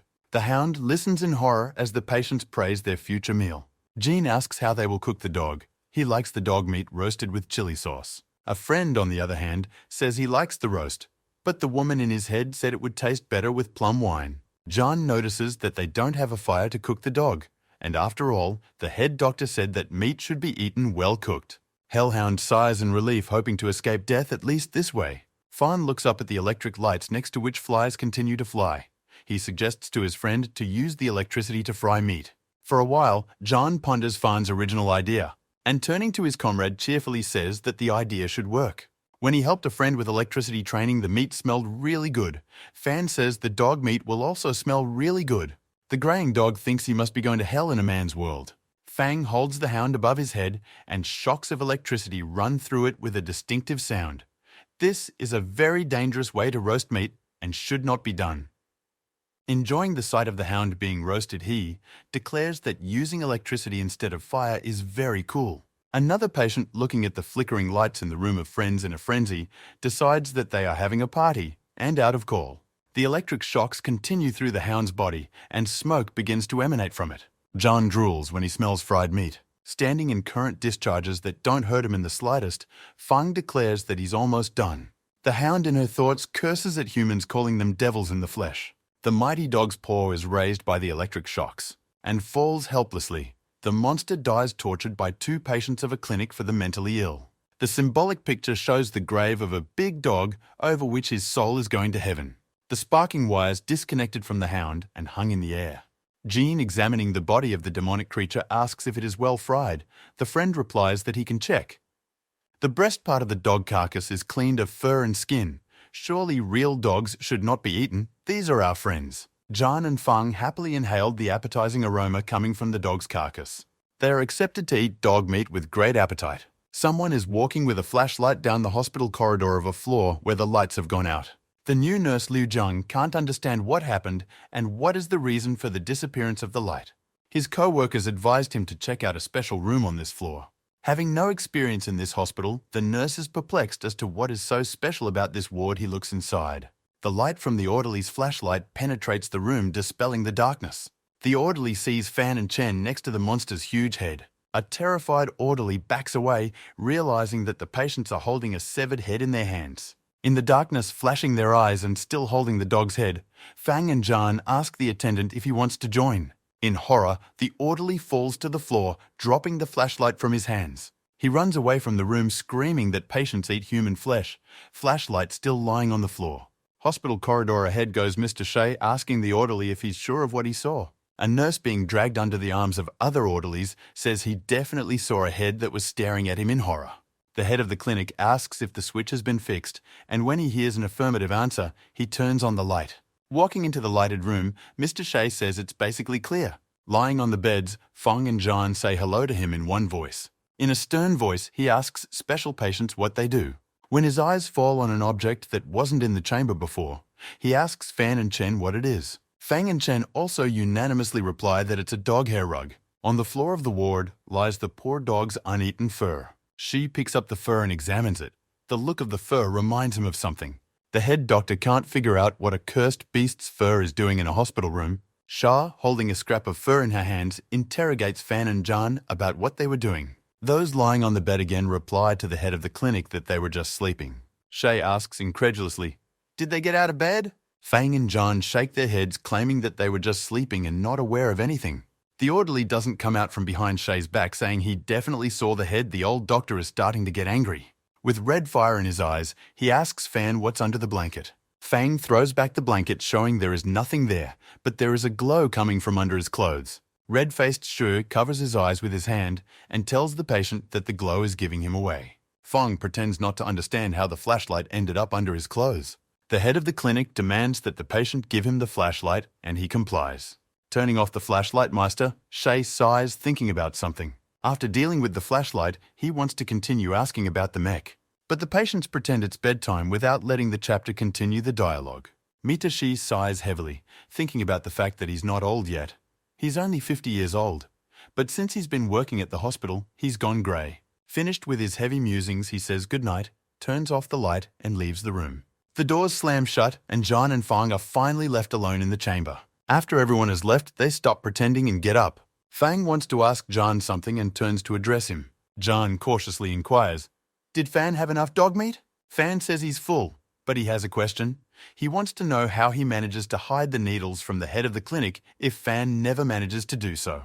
John explains to a shocked Fan that he hides the needles in his luxurious shiny hair. Fang is thinking of growing himself equally long hair to hide things in. Jean says that would be great. Night City Headquarters Building, Special Defense Squads. The leader of the Special Forces stands at the window of the headquarters, thinking that he will wipe the monster into powder when he finds it, skin it, and shatter its bones. His head is ready to burst from the sobbing families of the victims. A voice in his earpiece tells him it's an old man who likes money. The head of the clinic calls to say that his patient has killed the monster the one-eyed man is after and asks him to come over. Cyclops distrusts the doctor's words and insists on meeting in person. After thinking for a moment, without taking the cigarette out of his teeth, the head of Special Forces turns around, goes to the window and dials a special combination on the remote to open it. He stands at an open window with a dizzying view, the wind whistling through the open window. Standing up against the window, Cyclops pushes off the ground well with his feet. Jumping out of the window as he flies toward the ground, he thinks he's lost his mind for jumping out of the window in the middle of the night to meet a crazy old man. The new orderly who was frightened by Chen and Fong is looking for his head under the clinic's windows. At last he sees a huge skull on the ground among bones and scraps of flesh, with someone throwing a bone on top of it. The shocked attendant had no idea the head was so big at the time someone throws another bone from the window. Some kind of sound echoes in the night, startling the already winded orderly. The nurse looks around, hoping to find the source of the sound, thinking to himself that there's something damn funny going on with him. When he turns to the corpse of the giant creature, there is no skull. The orderly, shivering, points to where the skull was and asks the void if it has escaped. Unable to stand on his feet, the orderly falls and hits the ground. The guy loses consciousness and remains lying on the ground like that. Cyclops shows the huge skull of Shay holding it with one hand. He says that if he understood correctly, he found the skull of a level 2 cursed hound and asks Shay how it died. One-Eyed reads the notebook that Shay gave him and asks if what is written there is true. It's very unbelievable that there's a patient who tries to kill himself over and over again, but gets stronger each time. Cyclops says that according to the camera footage, 2 psychos did kill the cursed creature. Shay replies that she has no idea how the patients did it, but apparently the creature was eaten. From shock to Cyclops, did not immediately realize what she said, then with a smile repeats that the patients ate the damned hound. Cyclops decides that Fan and Jean have a gift and wants to meet them. The park of the psychiatric clinic, the sun peeks out from behind the trees. On the ground sit the heroes of the night's incident and stare intently at the sun. It seems to be some kind of game. The rules of the game are simple. You have to look carefully at the sun and whoever blinks first loses. Fawn stares at the sun doesn't look like it's making him the slightest bit uncomfortable. John opposite holds his eyelids with his hands unable to hold on any longer. He asks Fan to blink. Fan agrees. He turns to Jean and says he's done. John is like a child rejoicing over Fan's loss. He jumps up and down and yells that Fan lost. Nearby, Cyclops and Shay sit on a bench and watch the scene. Cyclops thinks that if you look at the sun for long enough, your retinas might have problems, but Fan is perfectly fine. He realizes that Fong may be the possessor of a great gift. One-Eyed says to the head doctor that the boy may be gifted and asks if he can take Fan away if it's confirmed. The head doctor can't contain his emotions when she asks him if he's serious. Interpreting the chief doctor's words in his own way, Cyclops begins to say that if Shay doesn't trust him, he claps Cyclops on the back and says that he will give him the patient without any problems. Moreover, he does not mind to give him the second one as well. The head of the clinic, with barely restrained joy, says that the only condition is not to bring patients back. However, he notes that the one-eyed man will have to make a commitment that the clinic is not at fault in the event of unforeseen incidents. Cyclops continues to think that Shay is worried about the safety of the patients and assures them that they will be safe with him. Shay says with a chuckle that it's very well thought of herself that she's more worried about the staff rather than the patients. The one-eyed man begins to say that the situation in the city is difficult. Cursed creatures are sniffing around everywhere, and there are fewer and fewer fighters. 2 fighters will not hurt. Shah thinks again, more worried about John and Fong not tearing the one-eyed man's house down. The head of the special services gets up from the bench and tells us that the cursed creatures are getting smarter. They have started to hide under the guise of pets. She sighs and says he cares about the future of humanity. Cyclops says there's nothing to worry about. He's a fighter protecting this city and will fight for it to the last drop of blood. He promises to stop the damn things from destroying humanity. Looking up at the sky, he thinks that the power of a single fighter is limited. The more fighters he attracts, the safer the city will become. Approaching Jean and Fanu, Cyclops asks if they killed a level 2 hound last night. Standing over them, he asks a range of questions. He wonders how they managed to eat the hound. Looking at each other, the friends try to think of what to say to him.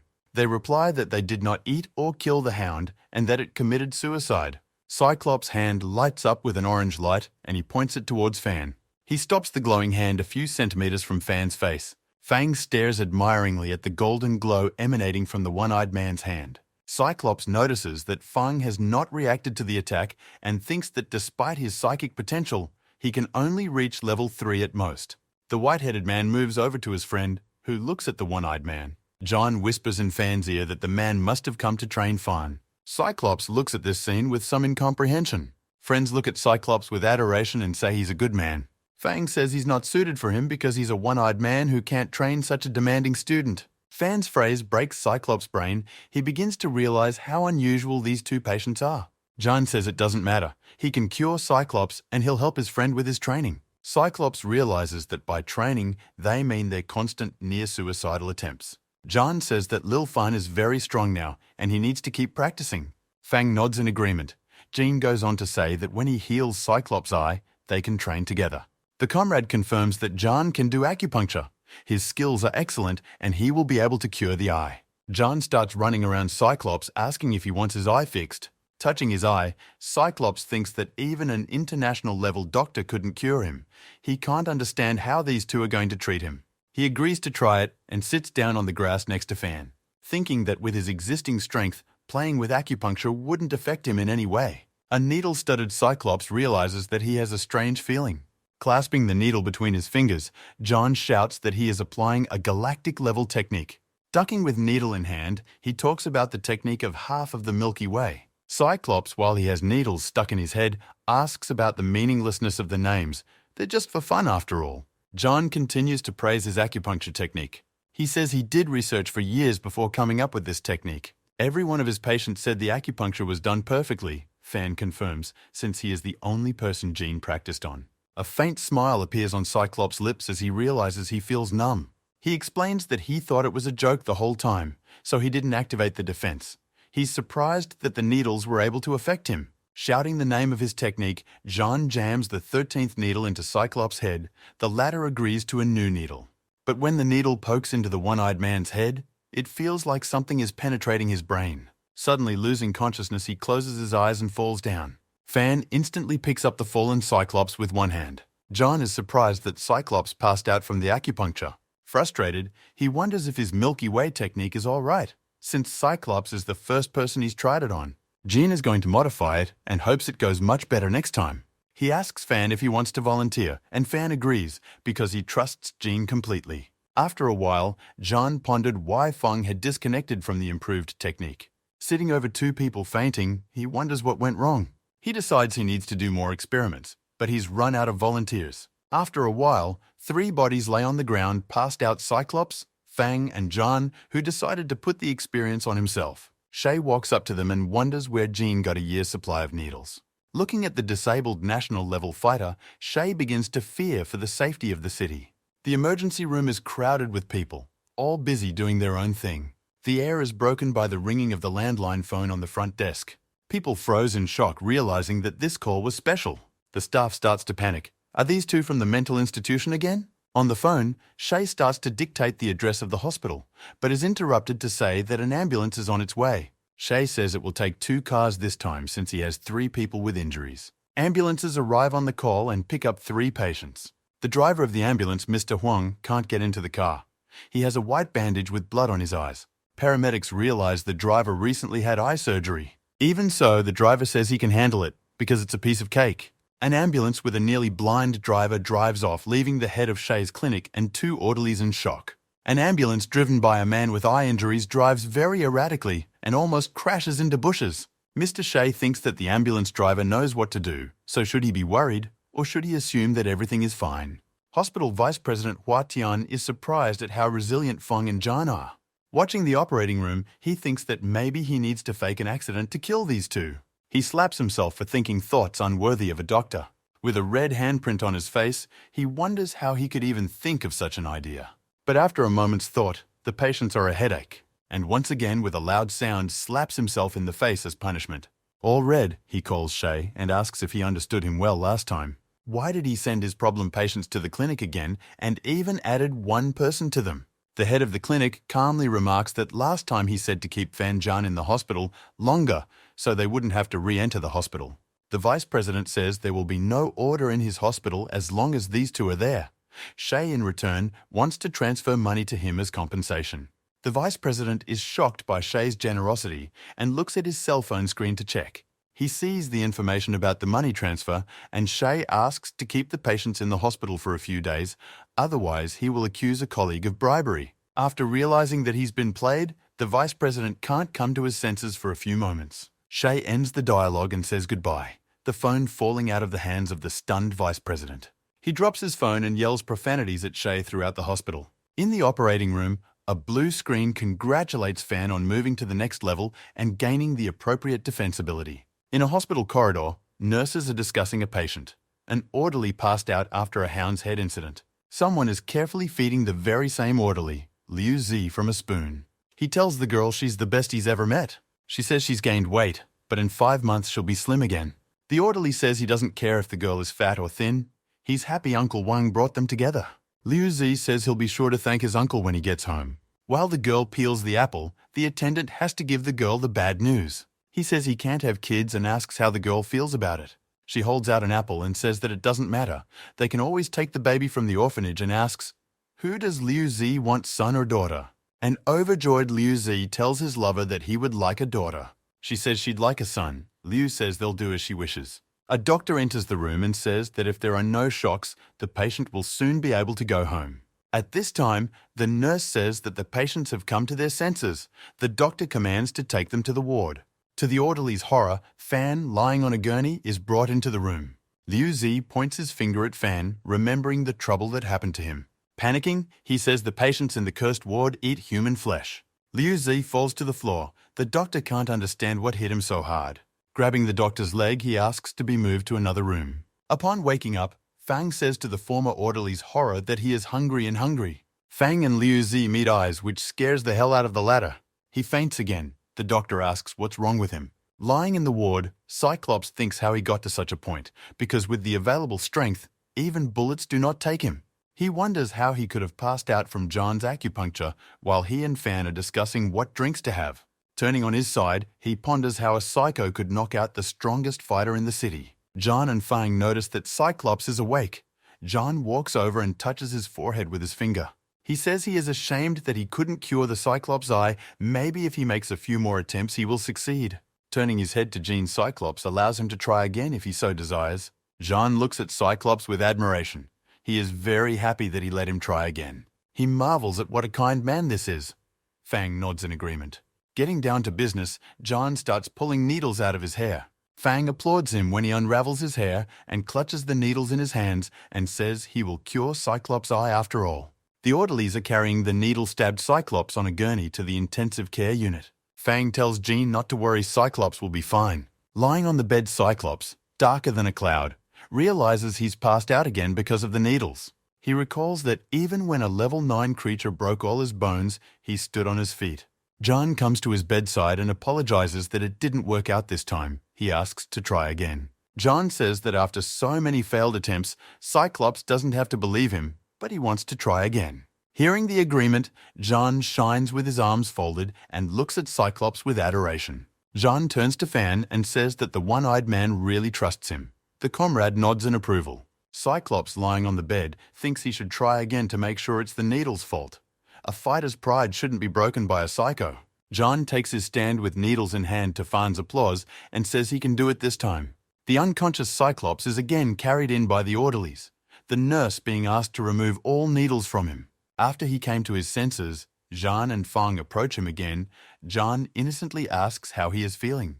Cyclops can't believe the psycho's paralyzing him over and over again. John, seeing how depressed Cyclops is, fears that he has stopped trusting him, but Fang reassures him by saying that Cyclops will always trust him. Rolling heavily onto his side, the one-eyed man looks at the two crazies and yells at them to get away from him. In the ward, John and Fan drink Sprite and Coke thinking they taste disgusting. After soy milk, Sprite and Coke don't seem real to them. John states that the hospital has no Sprite or Coke and will have to go out and buy them themselves. Fang notes that they have no money. The friends look greedily at Cyclops lying on the bed next to them. The Cyclops, stunned by losing consciousness several times, lies pondering the fate of the world. Approaching the bed on which the one-eyed man is lying, John offers to buy John's watch at a low price for just one attempt at acupuncture. An annoyed Cyclops simply tells a couple of psychos to get off his back. John starts telling how he loves the watch and only gives it to Cyclops because he's a good man. Looking at John's hand, the startled Cyclops sees that the watch is drawn on it with a marker. He says he doesn't want Jean's watch. If he and Fan tell him how they killed the hound, he'll give them money. John and Fang look at each other and decide to tell Cyclops about the hound. Jean says the dog was very cute, had soft fur and a funny twirling tail. Fang continues that the dog did everything he was told, even when he told the animal to fry itself. Out of his mind, Cyclops can't believe the hound let himself be petted, then killed to be eaten. John marvels at how the hound's meat fell. Fang nods, saying it was a wonderful dog. Off-screen, the hound's spirit is outraged at their shamelessness. Cyclops screams that they're messing with him, and he almost believes them. Sinking down on the bed, the one-eyed man is angry with himself, saying it was for nothing that he decided to get information from such lunatics. John and Fang can't figure out which psychos the one-eyed man is talking about. Fang assumes that maybe he's talking about himself. Fang and John reach out their hands to Cyclops, exhausted by their antics and stories. I mean, they told him everything, so they want the money he promised them. Cyclops pulls a gold bank card out of his hospital shirt pocket. He says there's 10,000 yuan on the card and tells me the PIN number. Fang catches the card along with Jean, looking puzzled at the strange yellow object. John and Fang continue to look at the card as Cyclops continues to tell them that the card contains the rest of his savings. His parents are dead. He has no children. He himself may die fighting cursed creatures. The amount on the card doesn't matter much to him. John and Fang shove the card in the one-eyed man's face, claiming it's not money. The one-eyed man yells at them to go to the bank and withdraw money from the card. But for Jean and Fan, that thought proves to be out of reach. They just throw a gold card with a lot of money back. Lying on the bed, Cyclops catches his card with 2 fingers. John decides that the one-eyed man was just playing a joke on them and wasn't going to give them any money. Fan adds that he's a terrible egoist. Cyclops, whose mouth is almost bleeding with anger, decides that these two are the real nuts. In the woods near the hospital, in a tree, lurks a cursed creature of the 2nd level, a cursed serpent. He heard that the 2 people who absorbed the power of the cursed hound were in the hospital building. But in addition to the hound's aura, he senses the presence in the hospital of a very high-level fighter he can't match. It's too dangerous to go into the hospital, so he'll just wait for those 2 to come out. Sliding down the tree trunk, he, unexpectedly, hears some sounds. A human couple decide to go private in the woods. The lady asks for money up front. The man grudgingly agrees. Listening to Snake's sigh notes that if it wasn't for the fighter in the hospital, he would have taken his true form and devoured both humans. After a while, the man leaves the woman alone and walks away. Snake remembers that he once heard of fallen women and decides that this must be one of them. The temptation to eat the woman is too great, and he decides that her disappearance will not attract the attention of the fighter. Turning into a huge snake, he opens his jaws over a woman who counts money. At the last moment, he feels the energy of the cursed hound. Transforming, he turns into a small snake in a tree again. After counting the money, the woman decides that her earnings for today are not enough. The woman notices two handsome boys walking down the road. The serpent realizes that the energy of the cursed hound is coming from them. Fang looks around for a place where they can buy Sprite, Coke, and something to eat. Jean turns her head around. At this time, a woman coming out of the woods calls two guys to her. Fang and John approach the woman and wonder if she knows where to buy food and drinks. A woman sees them holding hands and decides they are better off without the company of women. Fang wonders if her friend knows what she's talking about, but he doesn't know. Fang once again asks where to buy food drinks. Jean notes that they don't have any money. Then the woman notices that the pajamas her friends are wearing are not from Huatian Hospital. While the friends are fooling around, the woman looks at the logo on their pajamas. The pajamas feature the Tian Shan Psychiatric Hospital logo. She realizes they're mental patients and remembers something. The picture from her memory is of her running down the street calling for her sister. Some guy throws her sister to the ground. Her sister is wearing pajamas similar to the ones her new acquaintances are wearing. A man tells her sister she's crazy for thinking a doll is her son. Cracking the doll in half, he claims to have ripped his sister's son in half. A poor woman in her pajamas in a mental institution begs him not to touch her son, but it's too late, the doll is torn in two. With a trembling hand, the doll's owner reaches for what's left of it, addressing it as her son. A man bursts into laughter at the sound of the thunderstorm. The woman in the pink dress sees the whole scene and feels sorry for her sister. Remembering her sister, the woman gives money to two psychiatric patients. She says to give the money to fast food workers and they will feed them. John and Fawn refuse her money, saying they can find their own sustenance. The woman, smiling, insists that they take the money because earning it is easier than they think. Serpent thinks now is the best time to take the power of the cursed hound and rushes at Fan with lightning speed. The one quickly grabs the cursed creature who can't understand what's going on. The woman is frightened by the snake, while the snake is wondering how Fan managed to capture him, because he is very fast. Fang shows the snake to John, stating that the snake is very cute and sweet. John agrees with him. Snake is very embarrassed that someone thinks he's cute. He had once been told that the longer the damned beasts spent time in smaller versions, the more people wanted to protect them. Checking it out, he once snuck up on a boy playing soccer, hoping he would like the little snake. When the snake crept up the guy's leg, he heard a hiss. In fear, he runs away from the snake who can't understand what went wrong. Other kids also panic and run away from where they were playing soccer. The serpent takes offense that stupid humans can't see how cute he is. The fact that people are afraid of him, even in his diminutive form, makes him angry. But when John and Fawn call him cute, he realizes that these two are not like the others. He wraps himself around Fan's arm in a sign of deep affection. John looks at the snake with interest.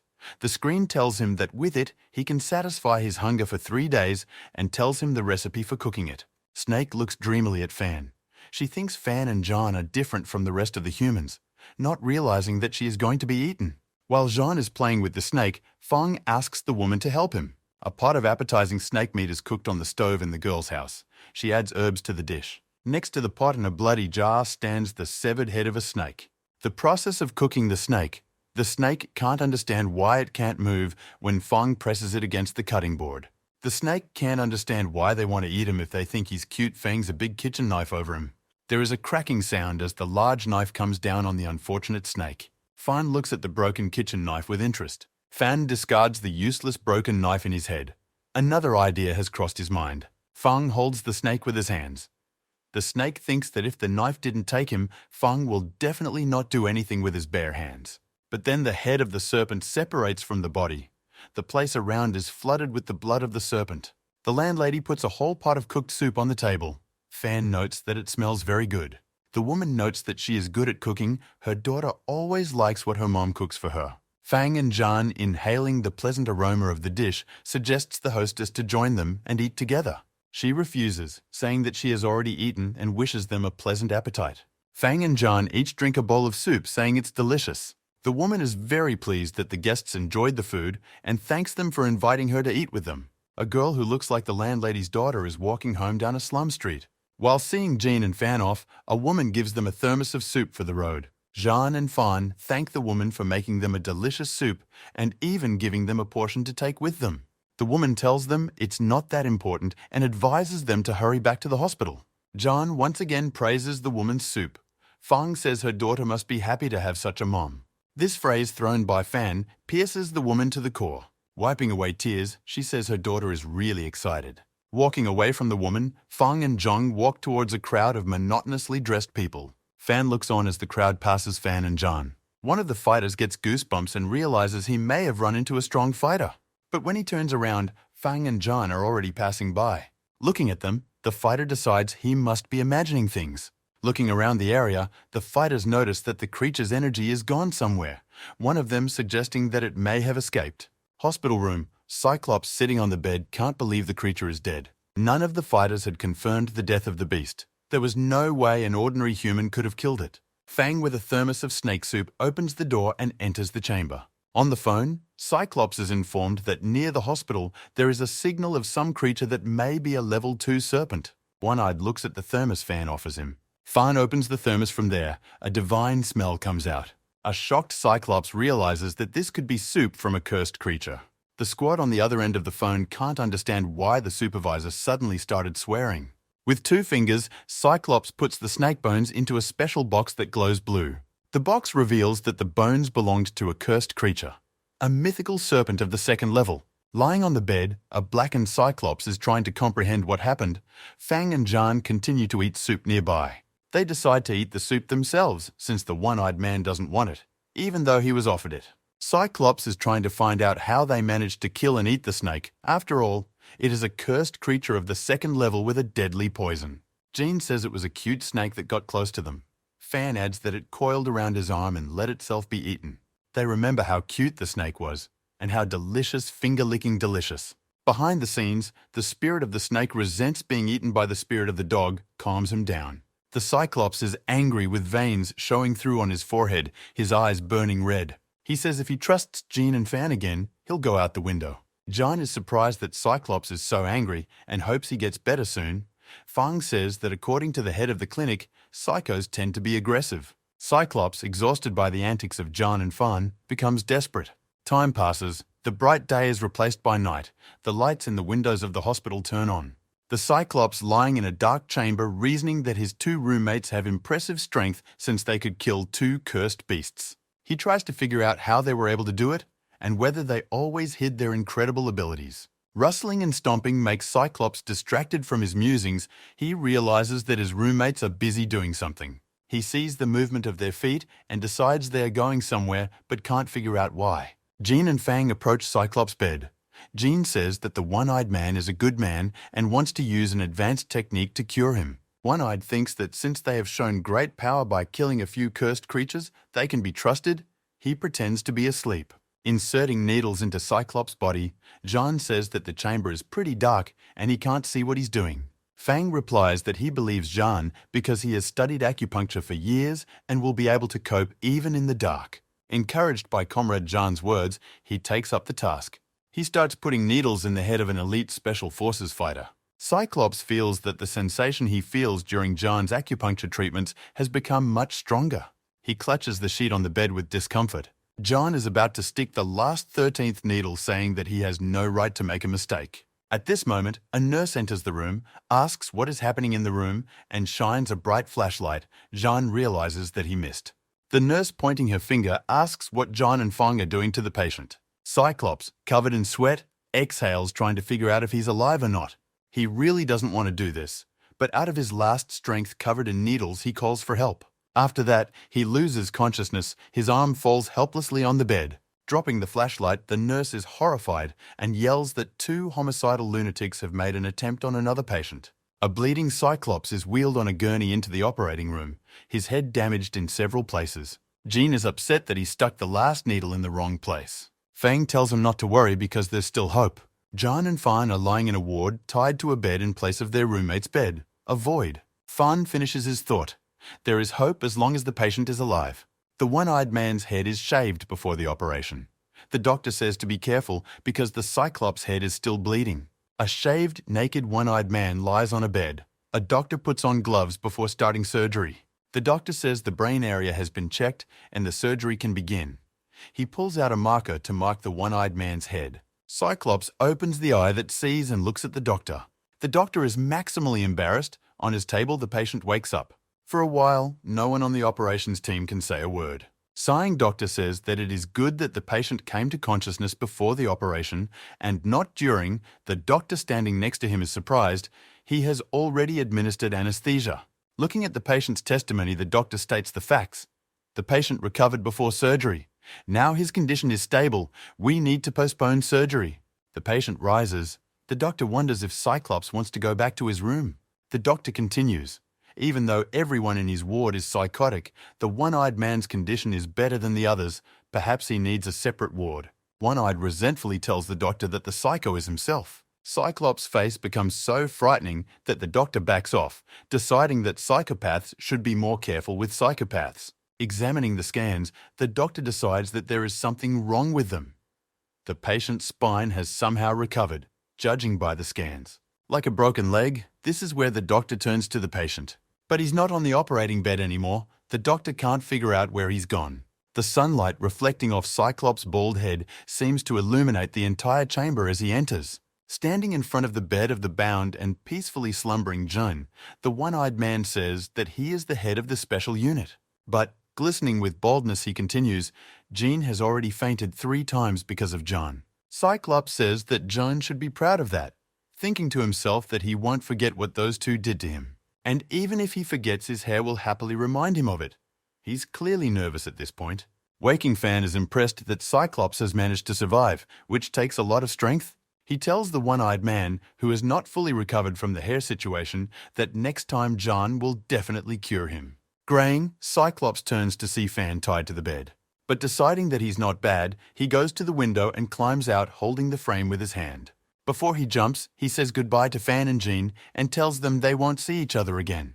A nurse entering the room at the last moment sees a man throwing himself out of a window. She's screaming that the patient Fang and John tried to kill has taken his own life. Cyclops jumps off from a great distance and lands on his feet in the middle of the hospital courtyard.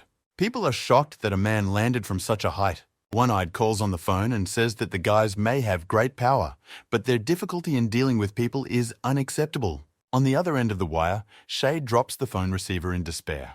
He wraps his arms around his head and begins to reproach the one-eyed man for doing this, for giving hope and taking it away in despair. He even calls Cyclops a Cyclops. The mood of the head of the psychiatric clinic is harmoniously emphasized by the weather outside the hospital. A thunderstorm is raining. The vice president of the hospital, standing in the rain while a nurse holds an umbrella, finally managed to get Shay on the phone. The vice president says that one of Shay's patients has killed himself by going out the window. Such news makes Shay very sad. Shay asks if the other patients are okay. The vice president replies that the suicidal patient is probably okay too. He just ran away. Shay realizes it's about Cyclops and says not to worry. The vice president says that the fact of jumping out of the window does not bother him much. It is not the first time he has encountered patients of Shay, and he is ready for their antics. The reason for the call is that Cyclops ran away without paying for the treatment. At this point, Shay's hand with the tube falls on the table. He says that he doesn't know the person on the other end of the line and that he has the wrong number, and then he hangs up. In anger, the vice president clutches the phone in his hands so hard that cracks run down it. In the flow of cars at high speed is an ambulance. Inside, Fang and John discuss the fact that Cyclops survived. Jean wondered if Cyclops had a healthy eye. Fang says he doesn't think so, but next time Jean will definitely have a chance to cure Cyclops. John is very upset that he disappointed Cyclops and didn't even say goodbye to them because of it. Fan recalls that before jumping out of the window, the one-eyed man said the word bye. He omits the part where the one-eyed man says they won't see each other again. John thinks that the one-eyed man has some business since he left without finishing his acupuncture sessions. He wonders if Cyclops will let him continue. Fang replies that, of course, since the one-eyed man trusts Jean. The apples on the ambulance window catch John's attention, and he says he wants to eat them. Fawn says she'll serve them to him, easily tearing the straps that bind him and reaching for the apples. Taking the apple with his freed hand, he hands it to John. Jean, being tied up, eats an apple right out of Fan's hands. Praising the apple he's eaten, he tells Fan that he could use a snack too. Fan starts eating the apple, saying it's really tasty and juicy. An ambulance driver calls a deputy a golden man for deciding to drive patients to a psychiatric hospital on his own. The deputy replies that it's much easier to make sure he's paid his bills. To get to his destination faster, the deputy presses the gas pedal. The ambulance screeches to a halt and speeds down the highway. The first harbour of the city of Yanhei can be seen shipped with containers nearby are cranes. A huge octopus tentacle throws off a bald Special Forces fighter. The 4 fighters run away from the monster together by running into the space between the containers. They are confronted by a cursed creature of the 4th level, a huge octopus. Taking an advantageous position, the team attacks. The swordsman uses a level 1 mind sword. The man in the goggles casts a fire whirl spell, discarding the card. 2 flashes of blue and yellow strike the massive body of the octopus. The team freezes in anticipation. Like normal octopuses, the cursed creature releases some sort of black-colored substance. The hunters realize that this substance is a pernicious mist of the highest trapping ability, which means that the creature in front of them is not a level 4, but a level 5.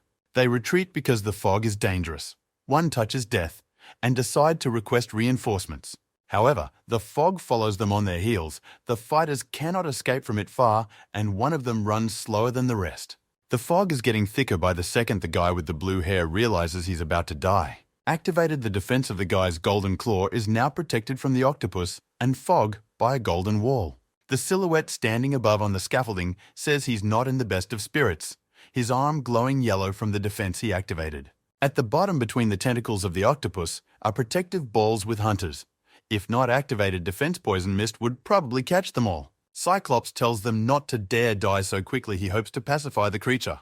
His team is interested in a very important question in such a situation: why the boss changed his hairstyle. The one-eyed man applies the dragon breathing technique. His eyes glow with a reddish glow around his hand, forming an energy flame. After aiming his attack at the target, he attacks the monster. An energy beam strikes the monster. A bunch of cars on the bridge stand practically motionless. Among them is an ambulance taking Fan and Genya to a psychiatric clinic. The doctor wonders why a traffic jam has formed. The orderly tells him that something probably happened up front. Panic-stricken people run past the ambulance, shouting that they need to get out of here. There's a cursed creature on the bridge. The doctor turns to the pale orderly and tells him he hears people screaming. At this time, a man apparently thrown by the monster crashes into the car. The vice president swears, realizing they're in a bad situation. Standing over the body of the defeated octopus, Cyclops realizes that something wrong is going on. Shaking off the tentacle, he says he can still feel the energy of the cursed creature. His team is in shock. The battle with the giant octopus took a lot out of them, and there is no desire to repeat it. One of his subordinates runs to him to tell him the unpleasant news. One cursed creature has escaped and is heading towards the center of the city. A subordinate shows the supervisor a clipboard with the location of the monster's location. A contour map of the city shows that the monster is now on the bridge. There are loud sounds of blows on the bridge, people running away from the monster while screaming. Meanwhile, in the ambulance, Fang reports that he is not full of apple.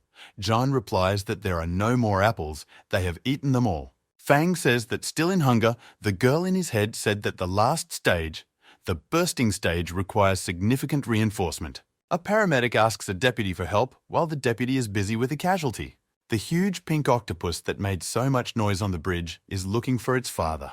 The deputy, bending over the injured man, asks for a first aid kit from the car. He hurries the orderly along. They don't have much time. He says they have to run. The beast is coming and will be here soon.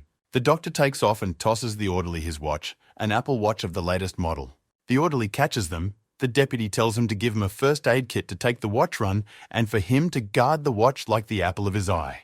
Clutching the watch in his hands, the orderly comes to his senses for a while. Finally, he tells the doctor that the patient's body is too badly damaged. There is no more help for him, and the doctor will die if he doesn't run away. Continuing to attend to the patients, the doctor begins to tell the orderly the story of the watch. This watch was donated by a child he saved after the deputy's first surgery. Since then, the deputy has vowed never to abandon his patients. The orderly is shocked by the deputy's touching story, but is compelled to ask another question. There are 2 patients in the ER. Shouldn't we be saving them? The blushing deputy tells the shocked orderly that these 2 don't count. The orderly wants to untie Jean and Fan. He walks into the ER and says the monster is coming and they need to escape. John and Fang look over processing the new information. With a light sweep of his hand, Fan loosens the straps restraining John. The corpsman says they're doing pretty well with the release and without it. The orderly tries to drag John Fan away from the bridge, but those have a very important question. They ask the orderly, to his surprise, if the creature he is about to run away from is cute. The one puzzled by such a question, after thinking about it, answers, yes. He recalls the monster lifting cars with passengers and causing colossal destruction, all while looking pretty cute. Fan tells the orderly that if that's the case, then there's no need to run. John says it would be better for them to play with the monster. The orderly says they're probably out of their minds, but doesn't tell the guys anything new. A level 8 cursed octopus is looking for his father. In anger, he throws a bunch of cars around. Jean appears in a red aura and says he's in place of Father Octopus today.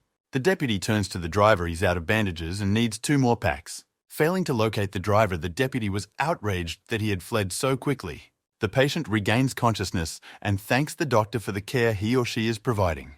A giant octopus climbs onto an ambulance. A patient notices the cursed creature and wants to warn the doctor. He tells the deputy to just run away and leave him. But he says he's a doctor and he can't do that to a patient. The huge octopus turns its gaze from the heights of its gaze to the 2 men. He touches the doctor, asking if people have seen his dad.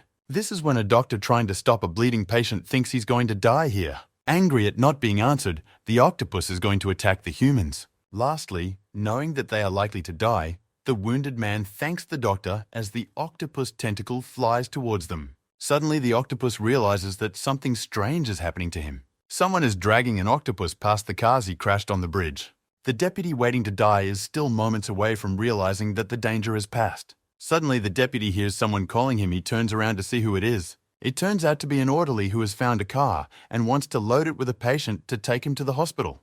The deputy is very happy to see the driver of the ambulance. He thought he had escaped. The deputy is a little embarrassed at the thought. The driver, taking the patient under his arm together with the deputy, says that we'll talk later. Now it's important to get the patient to the hospital. When the doctor reminds him that he's talking to the director, the driver reminds him that the doctor is actually the deputy director. The octopus stolen from the bridge can't figure out where it ended up. It's still disoriented. John tells Lil Fan that he wants to play with the octopus too. Fan says that in that case, he should jump in with them. Continuing to hold the huge creature, Fang says he's caught it and John can jump right onto the octopus. John agrees with Fan. He really likes this idea.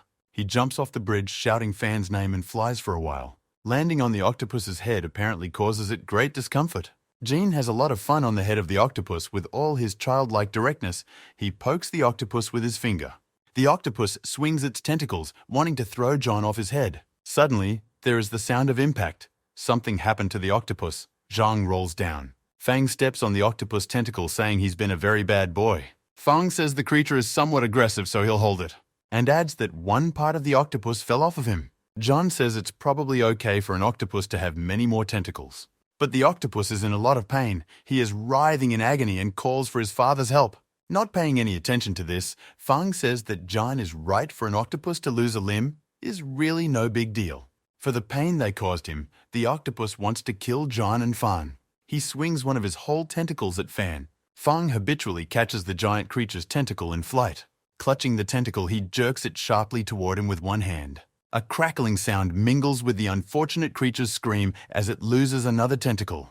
An overjoyed Jean finds a barbecue somewhere under the bridge and says he's seen these things on TV. Next to him lay a whole bunch of broken-off octopus tentacles. It looked like Fang hadn't wasted any time. The poor creature curses at Fan as he breaks off more tentacles from it. He rams his remaining tentacles on Fan's head. The one in response simply bites one of the cursed creature's giant tentacles. John was about to eat the unfortunate creature's tentacle, but suddenly smells a pleasant odor. Octopus pays attention to the smell as well. Along with Fang, they freeze in search of where it's coming from. Octopus tentacle drizzled with golden butter is grilled. John rubs the tentacle with oil with a special brush, believing that the more oil, the better the flavor. Everyone, including the big octopus, is drooling over the delicious smelling meat. The octopus has a terrible guess as to the nature of the dish from which such an odor is coming. Looking around, he realizes with horror that John is preparing his tentacles. Confirming his hunch, the John speaks directly about it by offering tentacles to Fan. John and Fan quickly eat all the octopus tentacles standing over the barbecue. John says this tentacle is the last one. The poor octopus cries and calls to his father for help for the umpteenth time. He has no more tentacles left, only his head. After thinking about it, he decides to eat the head of the octopus, and Fan encourages him to do so.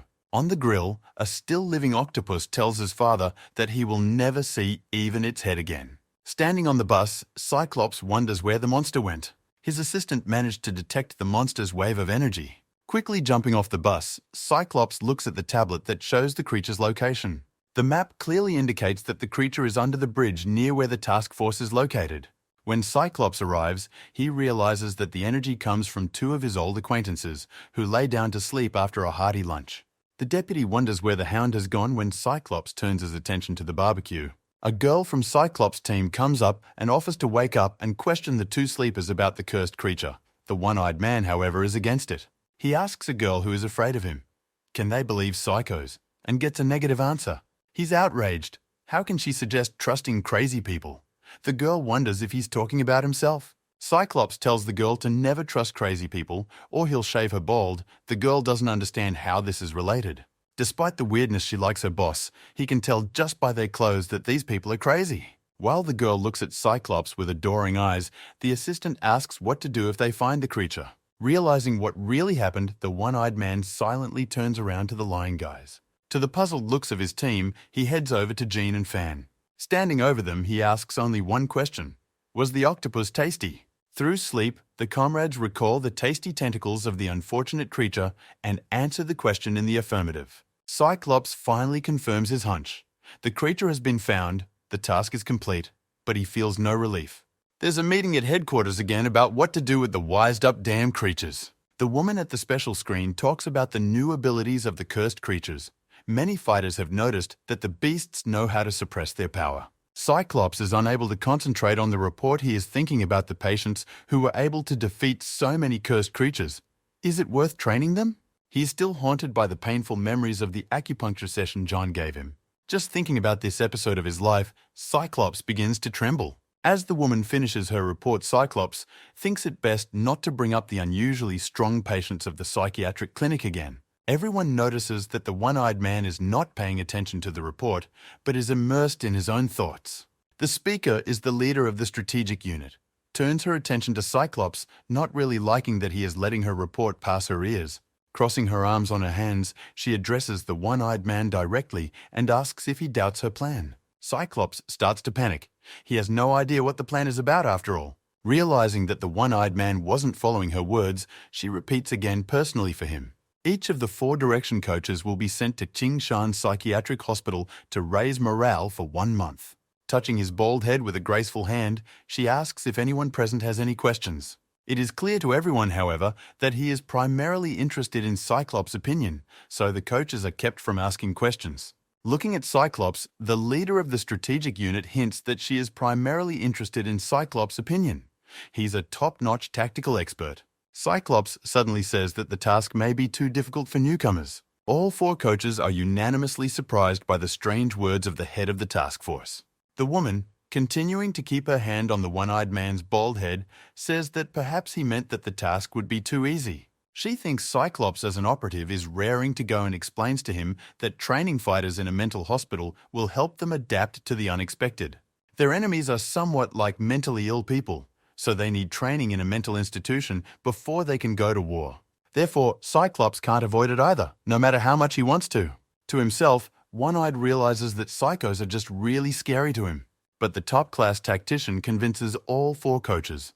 The woman continues in recent days, the cursed creatures have been appearing less and less frequently. She believes it's their way of trying to disperse the hunter's attention. She also reports that a hierarchy is emerging among the cursed creatures. Those with high intelligence lead those who are dumber. All those gathered are listening attentively. They are alert to this information. The rapporteur reports that this has never happened before, and it poses a huge danger as no one knows what level their leaders are at. Finishing her report, she notes that they need more information. Another bright, clear day. The park of the psychiatric hospital has been 3 days since the report. The antennae of the ant and the anteater join together, showing the great love between them. Ant is very happy that he has finally returned home after a long journey. From behind the bushes appears a hand that the ants mistake for divine. There are tears in the ant's eyes. Seemingly, how could this be possible when a hand grabs a male ant and drags it somewhere? The hand drops the ant in another location not far from his house. The ant returns to his beloved almost immediately. John, to whom the hand belonged, is watching thoughtfully from behind the tall grass. But the hand once again snatches the unfortunate ant from the family. John considers the ant thoughtfully.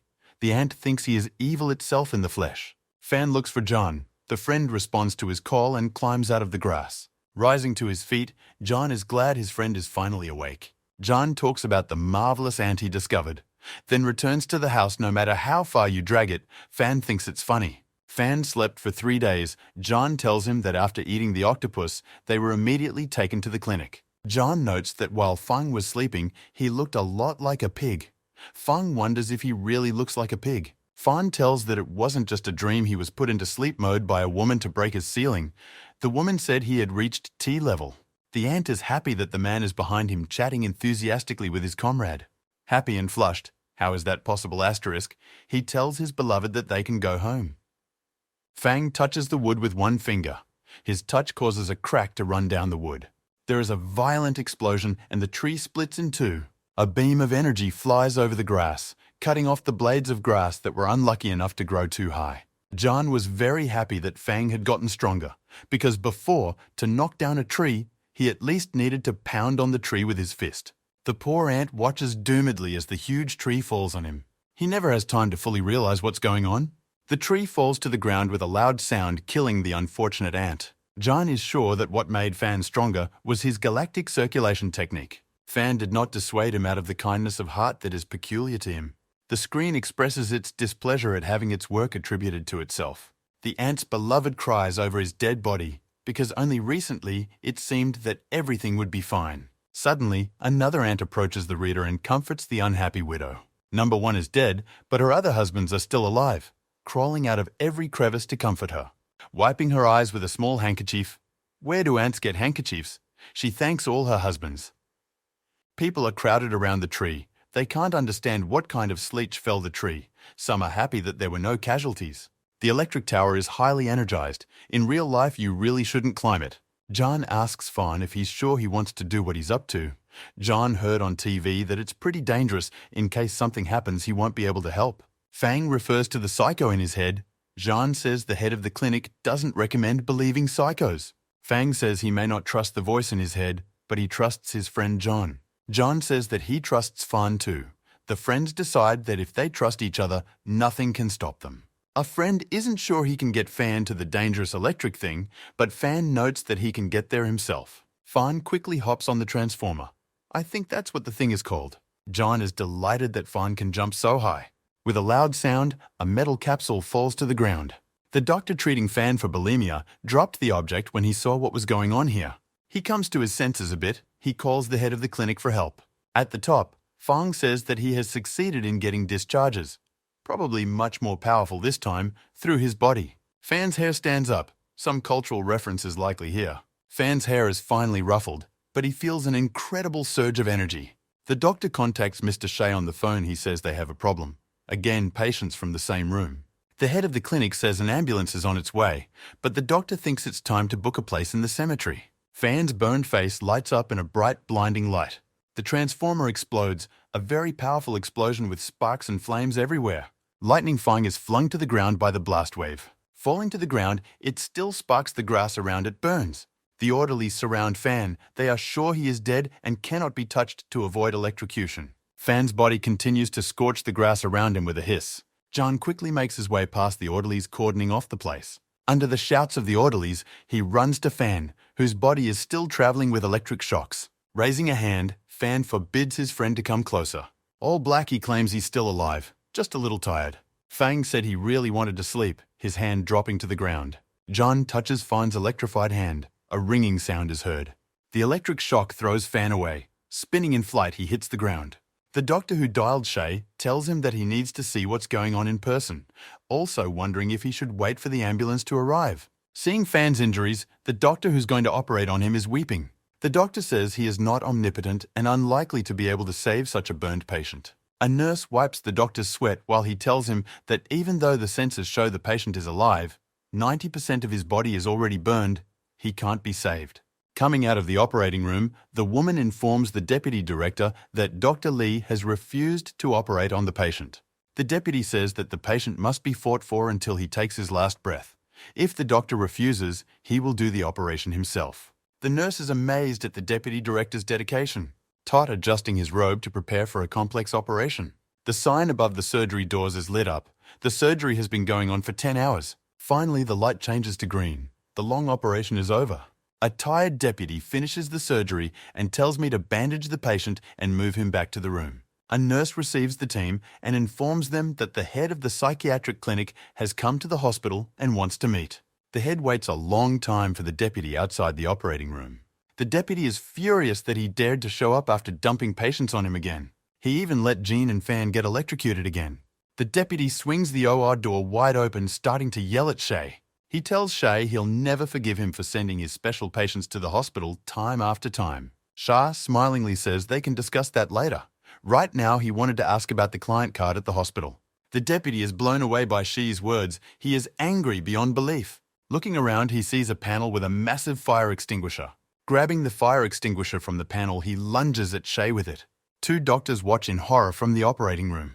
They try to restrain the deputy so he doesn't maim Shay, saying it's against the law to kill. She realizes that with his last line, he must have overflowed the deputy's patience. The orderlies barely restrain the deputy while he raises a fire extinguisher above his head to kill the head of the clinic. They say that after the deputy needs sleep. Shay continues to stand nearby, watching the deputy's breakdown. Lee finally puts down the fire extinguisher, sending the head of the clinic to hell. He falls asleep in the arms of the orderlies. The head of the clinic innocently wonders what's wrong with wanting to save some money. The next morning, Jean sleeps by Van's bedside, sitting on his lap. Jean remained perfectly fine, just passed out from the electric shock. A blue screen informs Van that the body training has been successful and a new level of key practice has been opened. Fang pats his peacefully sleeping neighbor on the head in an effort to wake his friend up. John wakes up wiping his eyes, coming away from the dream. Finally coming to his senses, he's glad his friend is awake. Throwing off her burnt skin, Fang begins to look like a Greek statue again. With a loud clatter, a metal tray falls to the floor, its contents scattering to the ground. The nurse cannot understand how the patient can be in such a good condition. He was burned yesterday. He was barely saved from death. A lot of people come to the ward. The doctor examines Fan with interest. The nurse says that the skin was still yesterday all burned. Now the former emergency patient looks perfect. His smooth skin is glistening. All the visitors rave about Fan's beauty in one voice. Their scrutiny embarrasses the guy and he looks away. Cyclops is told by phone about the incident with Fan and Jean. He decides that they are looking for death since they climbed the electrical tower. He thought about training them, but now he thinks the issue has resolved itself. One-Eyed says that even though they're crazy, he's worried about them since they were in the same room. He wants to visit their graves. The device informs Cyclops that a money lover is calling him. He informs a stunned Cyclops that the patients have survived. He wonders how this is possible, because even level 3 fighters can't survive such a thing. One-Eyed thinks that John and Fan might have a level 4 or so. A level 4 talent deserves improvement. Cyclops continues to ponder. She says he can check again, but John and Fan definitely live otherwise and can't be. The head of the clinic leaves the grounds of someone else's hospital with a thermos. The orderlies are running after him, asking why he's leaving, because he wanted to talk to the deputy about getting a membership card. Shay notices that it doesn't matter anymore as the head of the clinic leaves. The deputy chases him around the hospital. The orderlies are shocked by Shay's words and ask if he is serious. The head of the clinic tells the orderlies that the deputy exhausted by the surgery needs sleep. It's best to leave him alone for now. Shay himself wouldn't mind a nap either. In one of the wards, Li Yang's lover is spoon-feeding him, worried that his beloved won't burn himself. The gaze of a happy and fed Li falls on the girl's bag, which shows a crack.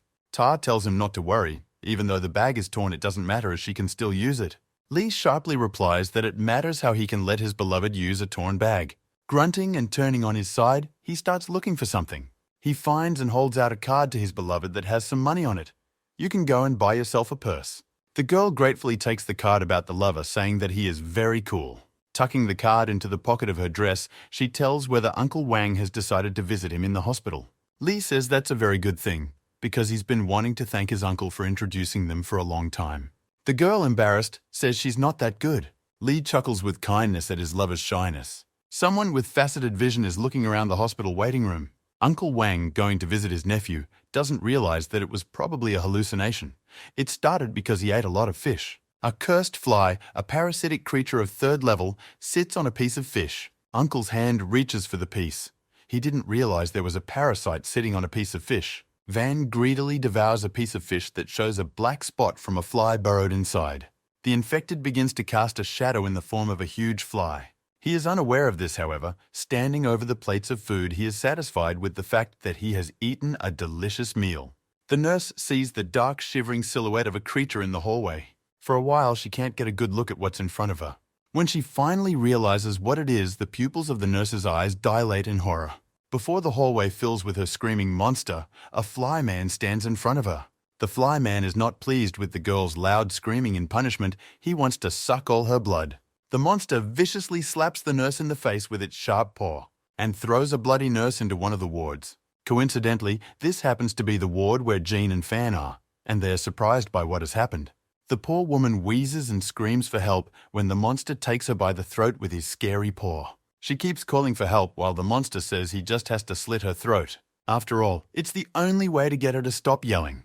The world blurs in the nurse's eyes as the monster strangles her. Tears flow from her eyes. She panics while the monster's huge hand continues to strangle her. A sharp needle is thrust through the suit into the monster's free arm. Looking at the monster, Jean tells him that the monster is terminally ill and something inside him is clenching and about to explode. Jean says he knows acupuncture techniques, and despite the appearance of a fly man, he will save him. The monster reprimands Jean that he must be looking for death since he dared to treat him like that. The fly man releases his hand for a punch, throwing the unfortunate nurse aside. There is a thud as she crashes into the wall. The cursed creature is about to strike Jean, but then something distracts him. Moving to the scene of the event, Fang clutches the monster's hand tightly. He says no one dares to hurt Mr. Jean. Jean asks his friend to ask the monster if he is willing to be treated. Fan agrees to act as a negotiator for medical services for the fly man. Negotiator asks the monster if he wants to use acupuncture. The monster yells that he'll rip the monster's throat out. Fan breaks the cursed creature's arm with a loud crunch. Holding the remnants of the monster's arm in his hands, he asks, "Does the monster want to heal?" The monster is getting worried, but still thinks he can kill Fan. With a buzzing sound, he lunges at the offender, but catching him is not so easy. During one of the monster's attacks, Fang looks at him with an unkind look in his eyes, a red glow appearing in his eyes. Seizing the moment, he grabs the fly man by the transparent fly wing. The monster is perplexed as to how a human could be fast enough to catch him. Fan's eyes continue to burn with the same bloody light. With a loud slurp, he rips off one wing of the fly man. The man screams in pain and begs for it to stop. Blood continues to drip from the torn-off fly wing in Fan's hands. The creature breathing heavily sits under the ward wall with a torn wing. Fang asks if a creature that has been badly injured wants medical attention. Fan takes the monster by the suit with one hand and pulls it toward him. Pulling the fly man to him, he says it's worth letting him get acupuncture. Holding the monster firmly by the neck and leaning it toward his friend, Fang says that the fly man wants to try acupuncture. John sighs and asks why Fang is holding the creature like that. He says that this is how the monster held the poor woman, and he wants to see if the monster likes this position now. Smiling and showing the OK sign with his fingers, John says that Fang's idea is a good one. Acupuncture Master says that the creature is too triggered by its illness, so he should hurry up and inserts a needle into the monster's head. A nurse with a bloodied face folds her hands in a prayerful gesture, watching the creature squirm from John's treatment. With the fly man's entire head already pinned with needles, Jean applies the technique of intergalactic transfer. Concentrating, John is about to insert the last needle. The fly man's whole nature tells him that there is great danger coming from John. At the last moment, when the needle is already close to the monster's face, the monster says to wait. He is a parasitic fly inhabiting the bodies of humans, killing him. Fan will kill the host, Fan puzzled. The fly is thinking out his plan. He's waiting for pseudo-morality to stop Jean from killing him outright. When he finally makes up his mind, the fly man uses the larvae he deposited in each person he touched. As long as there is food, the monster can regenerate its knowledge and power and even become a parasitic fly again. The monster delights in thinking that John is in the throes of a moral dilemma, trying to find a way to save a man and kill a fly at the same time. The 13th needle stabs into the head of the fly man, who clearly didn't expect this turn. Wiggling, the man-fly doesn't understand why John didn't even hesitate.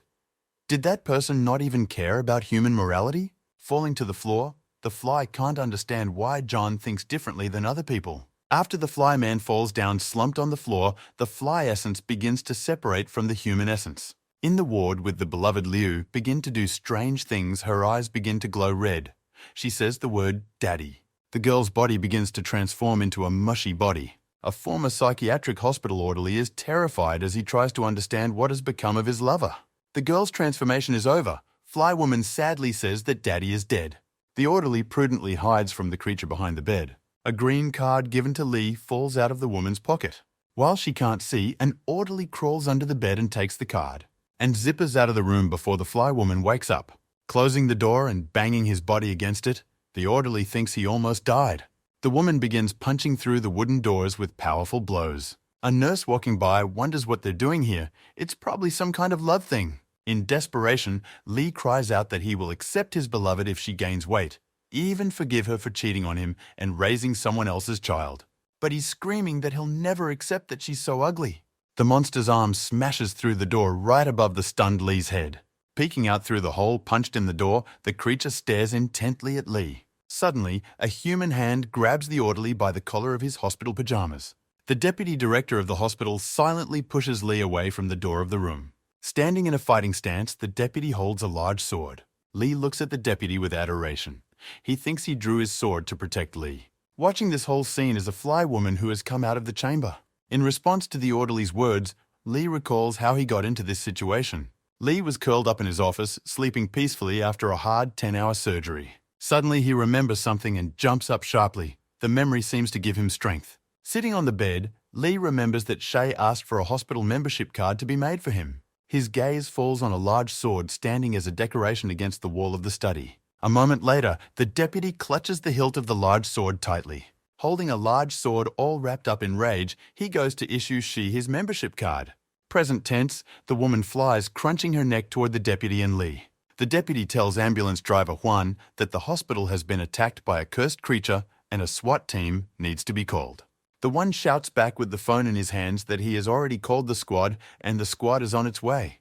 The angry fly woman sends Lee to hell and heads for him. He replies that she lied to him and she's not really a good girl at all. The deputy knocks Lee off his feet and pins him to the floor, taking the monster out of harm's way. Lee looks admiringly at the deputy who saved him for the second time. Someone pulls out the witch cards and holds up 3 cards with 2 fingers. Using the technique, he throws 3 cards at the cursed creature. Stinging vines begin to grow from the cards glued to the body of the fly woman. Soon she's all entangled in green vines and can't move. A special unit arrives and engages the cursed creature. The bald man standing in front of his comrades is using the golden armor technique. A woman from the SWAT team delayed to help the victims tells Li Huang and the deputy to leave. The cursed creature bursts into bright flames while making loud noises. The swordsman begins to use the mind stand technique. His sword hangs in the air next to his hand, enveloped in tongues of blue flame. The sword-guided technique flies into the monster in a blue light. It slams into the fly and pierces it. It looks like that one can't survive. The operatives who run up tell them to leave the rest to them. The Cyclops assistant in the blue uniform says that the fly's energy is gone, which means it's dead. He adds that on the way here, they discovered a fly that could be the woman's parent and are sending a special unit to her, at which time the body twitches. His food tablet reports that a massive energy surge has been detected. The power surge is so strong that the tablet estimates the team can't handle it. It requests support. Another creature emerges from the body of a fly killed by the fighters. The hospital staff is running away in fear, screaming that many are already dead. A huge brat with 3 heads seeking retribution approaches them, breaking everything in its path. In the crowd of fleeing people are the special patients, John and Fan. John doesn't understand why they are running away and why they didn't help the injured. At this time, Fang tells him to look at the fly. A huge 7th-level cursed creature says they managed to kill it in its old body, but now it's reborn. John doesn't understand why Fang wants him to look at the fly. He stares at it intently, asking if it doesn't look cute. 7 minutes before the 7th-level fly appears in the chamber, John examines the half-divided body of the flyman. Crying, he doesn't understand why the patient died after his treatment. Fan comforts him by telling him to just try harder next time. Behind the scenes, the soul of Uncle Wang joining the creatures killed by the strange couple is outraged. John says the man died because of his treatment, and since the head of the clinic said it's illegal to kill people, he'll probably go to jail. Behind the scenes, Uncle Wang's soul says he wants to see them get the punishment they deserve. Fan's fist smashes through the glass window of a hospital room. Over the clinking of broken glass, Fang tells a distraught Jean that they'd better just run. All the creatures he kills, off-screen, are shocked at this decision by the heroes. Jean says that running away is a lot of fun, so he agrees to run away with Fan. While Fang helps Jean climb onto the windowsill, a fly-beaten nurse approaches them. She doubts whether she should tell them since they're crazy, but thanks Jean and Fan for saving her. Fang and Jean, standing on the windowsill, are terribly pleased with the nurse's words. Fan jumps into the hospital courtyard from the ward window, landing on his feet. Looking around, he tells Jean to jump. He's checked it's not fatal. At this time, the screams of people fleeing from the cursed creature are heard. The Energy Wave Detection Center detected a surge of Level 7 creation energy on the hospital grounds. A Level 4 team is in place, but that's not enough. We need more reinforcements. Cyclops is determined to come to the aid of the fighters and is already heading for the exit, but the woman stops him. She says he can't go in this mess, the ringmaster has to show up.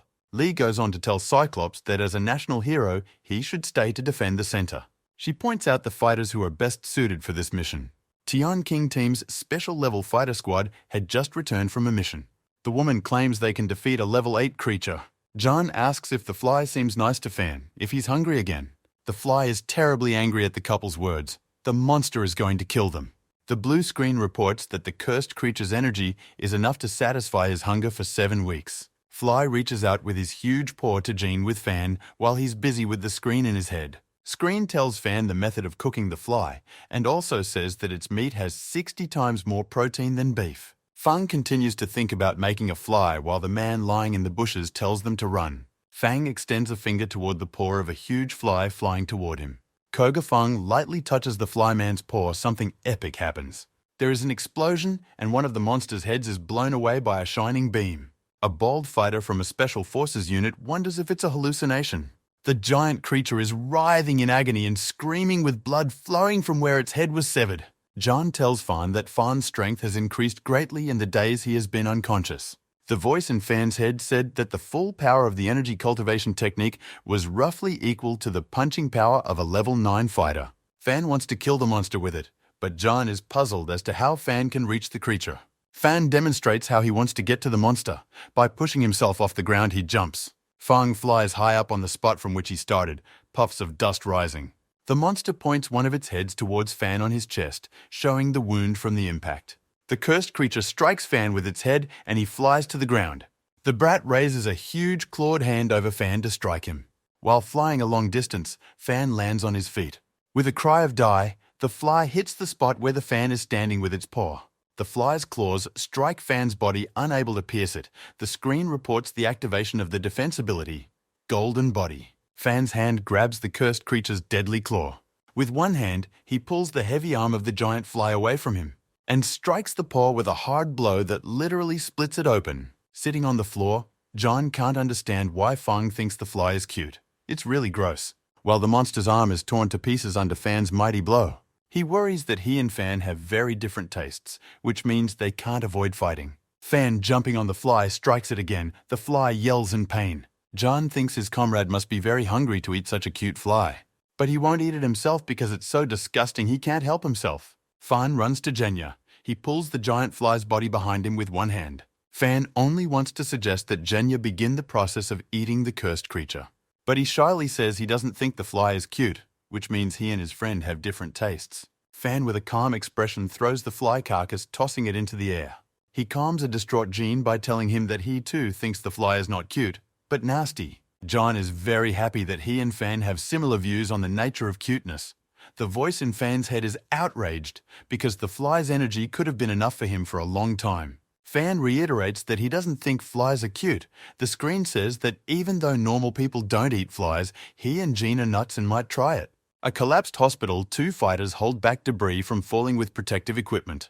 The medic girl from the group, meanwhile, treats the injured with her techniques. She says the boss and the reinforcements are close by. You just have to hold out until he arrives. Meanwhile, a tablet in the hand of a stoned operative reports that Tahina, the lava founder, has been eliminated. John recalls that before Fan thought the fly could be eaten, they wanted to run. Fan doesn't mind, but he is very hungry and tired. The screen advises that he should think about eating a large fly. An exhausted Fang falls from his feet to the ground in front of a surprised John. The screen reports that the host has never expended so much energy at once and now needs replenishment. John, crying, bent over Fan's body screaming for him not to die. A medic is moving towards them. SWAT team members are following her. The medic touches Jean's crying and asks what happened here. The bald fighter asks where the level 7 demon has disappeared to. One of the fighters notes that he can still feel remnants of the demon's energy in the air. A fighter in yellow beach shorts notices the body of a large fly. He beckons his companions over to the corpse of the fly, saying that the demon is already dead. As the fighters approach and begin to survey the area, they can't figure out what happened. Sacred Duty Squad warriors Hu Feng and Su Duokyu wonder who could have killed such a powerful creature. Squad medic Zhou Xiaoqiu examines Zhong and decides that he is generally fine, but his energy is depleted, which is strange for a normal person. The fighters are going into the building to help the people who are left there. Xiao Kai replies that she understood and will join them soon. Meanwhile, a wounded fighter from their squad, of which she is the eldest, calls out to her. Pointing at Zhan and Fan, he says they're the ones who killed the demon. Here the bold fighter, unable to continue any further, starts coughing up blood. The older one moves to him and tells the fighter not to waste his strength. She applies a medical technique above her hand. A balloon appears. The ball plunges into the fighter's body. It is enveloped by a green glow, probably partially healing his wounds. The girl says it's good to have an eyewitness. He needs to rest by the tree while she helps her comrades in the building. Finished, she leaves the wounded fighter, as well as Jean and Fan. Ambulances arrive at the hospital and begin treating the injured. The orderly tells Jean that there are no serious injuries on Fan, so it's probably just fainting. He adds that if Fan comes to his senses, you can call your family to pick them up. Fang opens his eyes and comes to his senses. Jean is very happy about this. The wounded fighter looks at Fan with respect and calls out to him, but he doesn't notice him. As the fighter continues to wave his arms around, the friends remember that they killed a man. They decide to run away because there's no telling what they'll get for murder. The fighter watches helplessly as John and Fan crawl away from the scene, camouflaged under the bushes. Out of resentment, the fighter almost cries when an orderly comes up to him and asks where John and Fan are. He brought them buns. John says it's their first time out with Fan. He's surprised to see so many strangers. Fan tells him not to worry, his friend will protect him. He says he'll help his friend in any way he can. They walk holding hands, repeating that they are best friends, while passers-by think these two must be insane. Lying under the very bridge where they killed the octopus monster, the friends begin to remember how tasty its meat was. Off-screen, among the other creatures killed by the two heroes, Wang begins to reason that octopuses are really tasty. The octopus soul can't stand it when Wang starts to praise the flavor of octopus meat. With a fully stuffed belly, he says that people are delicious too. Not just meat, but souls. Apparently he ate Van. Jean calls out to Fan and tells him that someone is being abused nearby. He points to a car with a bound boy inside. In the van, after pointing a gun at the boy, the kidnapper calls billionaire Yankai and tells him they have his son. Threatening him with a gun, he forces the boy to say hello to his father. The kidnapper says if they don't get the 50 million, the father can say goodbye to his son. To the man's surprise, the boy interrupts him and says that 50 million is very little. Previous kidnappers started at 500. The accomplice says the guy is right. 50 million is really too little for such a venture.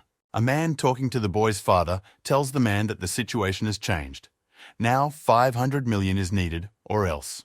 Then the boy interrupts him again, saying he's doing it all wrong. It is necessary to specify specific deadlines and measures for non-compliance so that the kidnappers have leverage.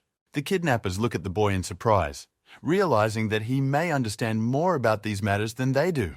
The kidnapper is much more explicit in his demands of the boy's father, all because the boy sits next to him and tells him what to say. When the boy tells the kidnapper to say he has friends in the police force, he interjects what to do if he has no one. The boy explains that it's just a bluff, a psychological game. After finishing his conversation with the boy's clues, the kidnapper drops the call. The kidnapper is very pleased with his increased negotiation skills, and his companion confirms that his dialogue was quite good. The boy, however, points out that although he didn't talk too badly in general, he spent too much time talking. The call will be traceable. They have a caller tracking device at home, and in 10 minutes his personal security will be here. The kidnapper points a gun at the boy in anger and yells that he is trying to fool him. The boy explains that the kidnapper could not remember what he told him and so had to repeat every phrase to him, which took a considerable amount of time. The kidnapper screams that if he doesn't get his 500 million immediately, he'll blow the boy's brains out while his accomplice tries to calm him down. The boy nonchalantly says they have about 9 minutes left. At this time, John peeks in the door of the van and asks why people are making so much noise. Everyone is shocked by the sudden appearance of John without realizing what is going on. The kidnapper says they don't need witnesses, so Jean's out of luck today. Pointing his gun at the unexpected guest, he shoots. A bullet slices through the air, almost hitting John's face, but Fan just catches it with his hand at the last moment. Fang is very angry that his friend was tried to be killed, a smoking bullet clutched in his hand. Fang says the kidnapper wanted to shoot and it hurts a lot. John asks for help to get revenge, but he reminds his friend that he should not kill anyone because it is illegal to kill people, and they are on the run. The shocked kidnapper asks Fan how he managed to stop a bullet with his bare hands, whether he's even human. The kidnapper starts to say that even if Fang is a demon, he is not afraid, but he doesn't have time to finish because Fang punches him in the stomach. The impact is so severe that the man flies out of the van along with the door. After flying a few meters, it splashes into the water with a resounding thud. His accomplice gets out of the van and runs to save his brother. John wonders, will the kidnapper live after Fan's punch? Fan says he'll hit him lightly and the kidnapper will survive. John tells the boy that they chased away the people who tried to hurt him. The boy asks to untie him. Being unleashed, the boy notes in a voiceover that Fang and John are not quite normal. Noticing the stamp on their pajamas, he realizes that they are from the Qingshan hospital. Fang tells John that he's hungry again. The blue screen resents him for having the opportunity to eat a rank 7 creature. The boy says he's taking the boys out to eat as a thank you for saving him. Those genuinely pleased with his offer, Fan's appetite is hard to overestimate. The guy adds that we have to hurry. His guards will be here soon. We have to run. A helicopter arrives on the scene. A man with a loudspeaker announces that the young gentleman's safety must be taken care of first. Several men in uniforms are seen descending the rope with more helicopters. It seems the boy's father is indeed a billionaire. The guard asks the hapless kidnappers who they are and what they are doing here. That's when the man with the glasses gets a clear idea of how to get out of the situation. He says a handsome boy was kidnapped by 2 men in pajamas. His brother tried to intervene and paid the price. He claims his brother was beaten up just for asking if everything was okay. The guard continues to question the man in glasses as his accomplice comes to his senses. The shocked kidnapper with glasses quickly figures out what to do so that his brother doesn't say too much and be identified by his voice. Feigning a brotherly embrace, he piles on his brother with force, knocking the air out of his lungs. The guard is trying to figure out why the man's voice sounded so familiar. The guard has no time to figure out where he heard the man's voice, but he gets a transmission that the target's location has been located. Standing over his brother's body, the kidnapper with glasses watches the guard walk away. He praises himself satisfied that at the critical moment he was not confused and managed to get out of it. Sitting near a tree near the ruined hospital, an eyewitness to Fan's adventures tells how skillfully he defeated a fly.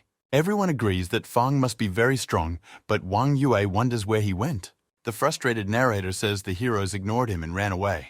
The girl says that this is a real sign of a master, to do heroic deeds and not to chase fame. Baldy says he won't let the heroes be forgotten. He'll draw portraits and give them to the information department to distribute. He takes a concentrated pencil, drawing the attendees look at this one with admiration. When he finishes drawing, he begins to say that he wanted to study to be an artist, and his portraits are like 2 drops of water, similar to the original. The fighters gathered around the painting begin to praise it, saying that the characters on it as alive and in general, the picture is the height of realism. The fighter with the beard wonders if he sees the same pattern as the others. The drawing looks like the scribbles of a 6-year-old. The fighter thinks that if he talks about it, he'll be kicked out of the squad again. The building of an expensive restaurant is hosting special guests. Inside, Jean and Fang and the child who invited them are sitting inside, and there are a bunch of dishes on the table. 2 waitresses discuss whether their new customers have escaped from the hospital and whether they have enough money to pay. One of them recalls wearing pajamas like that in a mental institution. To avoid pissing them off, she decides to serve them normally and call the police at the last moment when they can't pay. The boy wonders if John and Fang are full. Of course, the answer is somewhat obvious. Fang, sitting next to a stack of dirty plates, says he's still hungry. John, on the other hand, is fed up and thanks the boy for being such a good man, feeding and watering them. John introduces himself to the boy. The boy says back that his name is Qian Xiaobao, but they can just call him Xiaobao. Since Fan is not full, the boy orders more food. The waitress brings more dishes with a smile. And more dishes, taking away a stack of plates. The waitress starts to worry. She's more worried about them not being able to pay her back though, which she's prepared for. And the fact that Fan, who has already eaten 7 servings, will die, and the restaurant will have to pay compensation. Xiao Bao once again tiredly asks Fan if he is full. Fang says no, but the voice in his head said he couldn't get enough. John decides to hint to Fan to tell Xiao Bao that he is full, but he hints so loudly that Xiao Bao hears everything. After that, the trio led by Xiao Bao is about to leave the restaurant. The waitress calls the police and is going to say that 3 customers don't have any money. But then, the payment for 83500 yuan comes through. The boy tells the waitress in a bossy way that he doesn't need the check. The waitress can't come to her senses and starts talking nonsense into the phone. Because of this, the policeman concludes that she herself is mentally ill. Fan points to a building he's seen on TV and therefore knows it's fun. Xiao Bao realizes that he's talking about video game world and realizes that the patients in the mental hospital have hardly had the opportunity to visit there. The video game world is crowded. They are crowded near the slot machines and are having a passionate time. John and Xiao Bao stood in front of the machine playing some kind of fighting game. Xiao Bao wins for the umpteenth time. John is somewhat disheartened by this. He asks Fan to avenge him by ceding his seat to him, probably thinking that his fighting abilities persist in the game world. However, to John's disappointment, Feng also loses a round to Xiao Bao. The boy, bragging, says that he never loses at this game. He has played it so often that even if he wanted to, he couldn't lose. Fang, in front of the astonished Xiao Bao, simply smacks his hand into the slot machine screen, disabling it. Fang asks if he won by killing the machine. Xiao Bao says that Fang won. The visitors are upset that they can't play fights now. John is happy that Fan helped him get revenge. Xiao Bao notes that although Fan and John are not adequate, they are fun to be with. He wonders aloud if Fan's strength is too great for an ordinary man, because when he hit the kidnapper, it seemed that the kidnapper was finished. Fang, however, says he has no strength, he is very tired and hungry. Meanwhile, a red dot appears on his forehead. A shot occurs. From a sniper rifle, a bullet hits Fan in the head. To the shouts of his companions, he flies to the floor of the arcade. Xiao Bao's guards break into the building through the windows, scaring the hell out of visitors.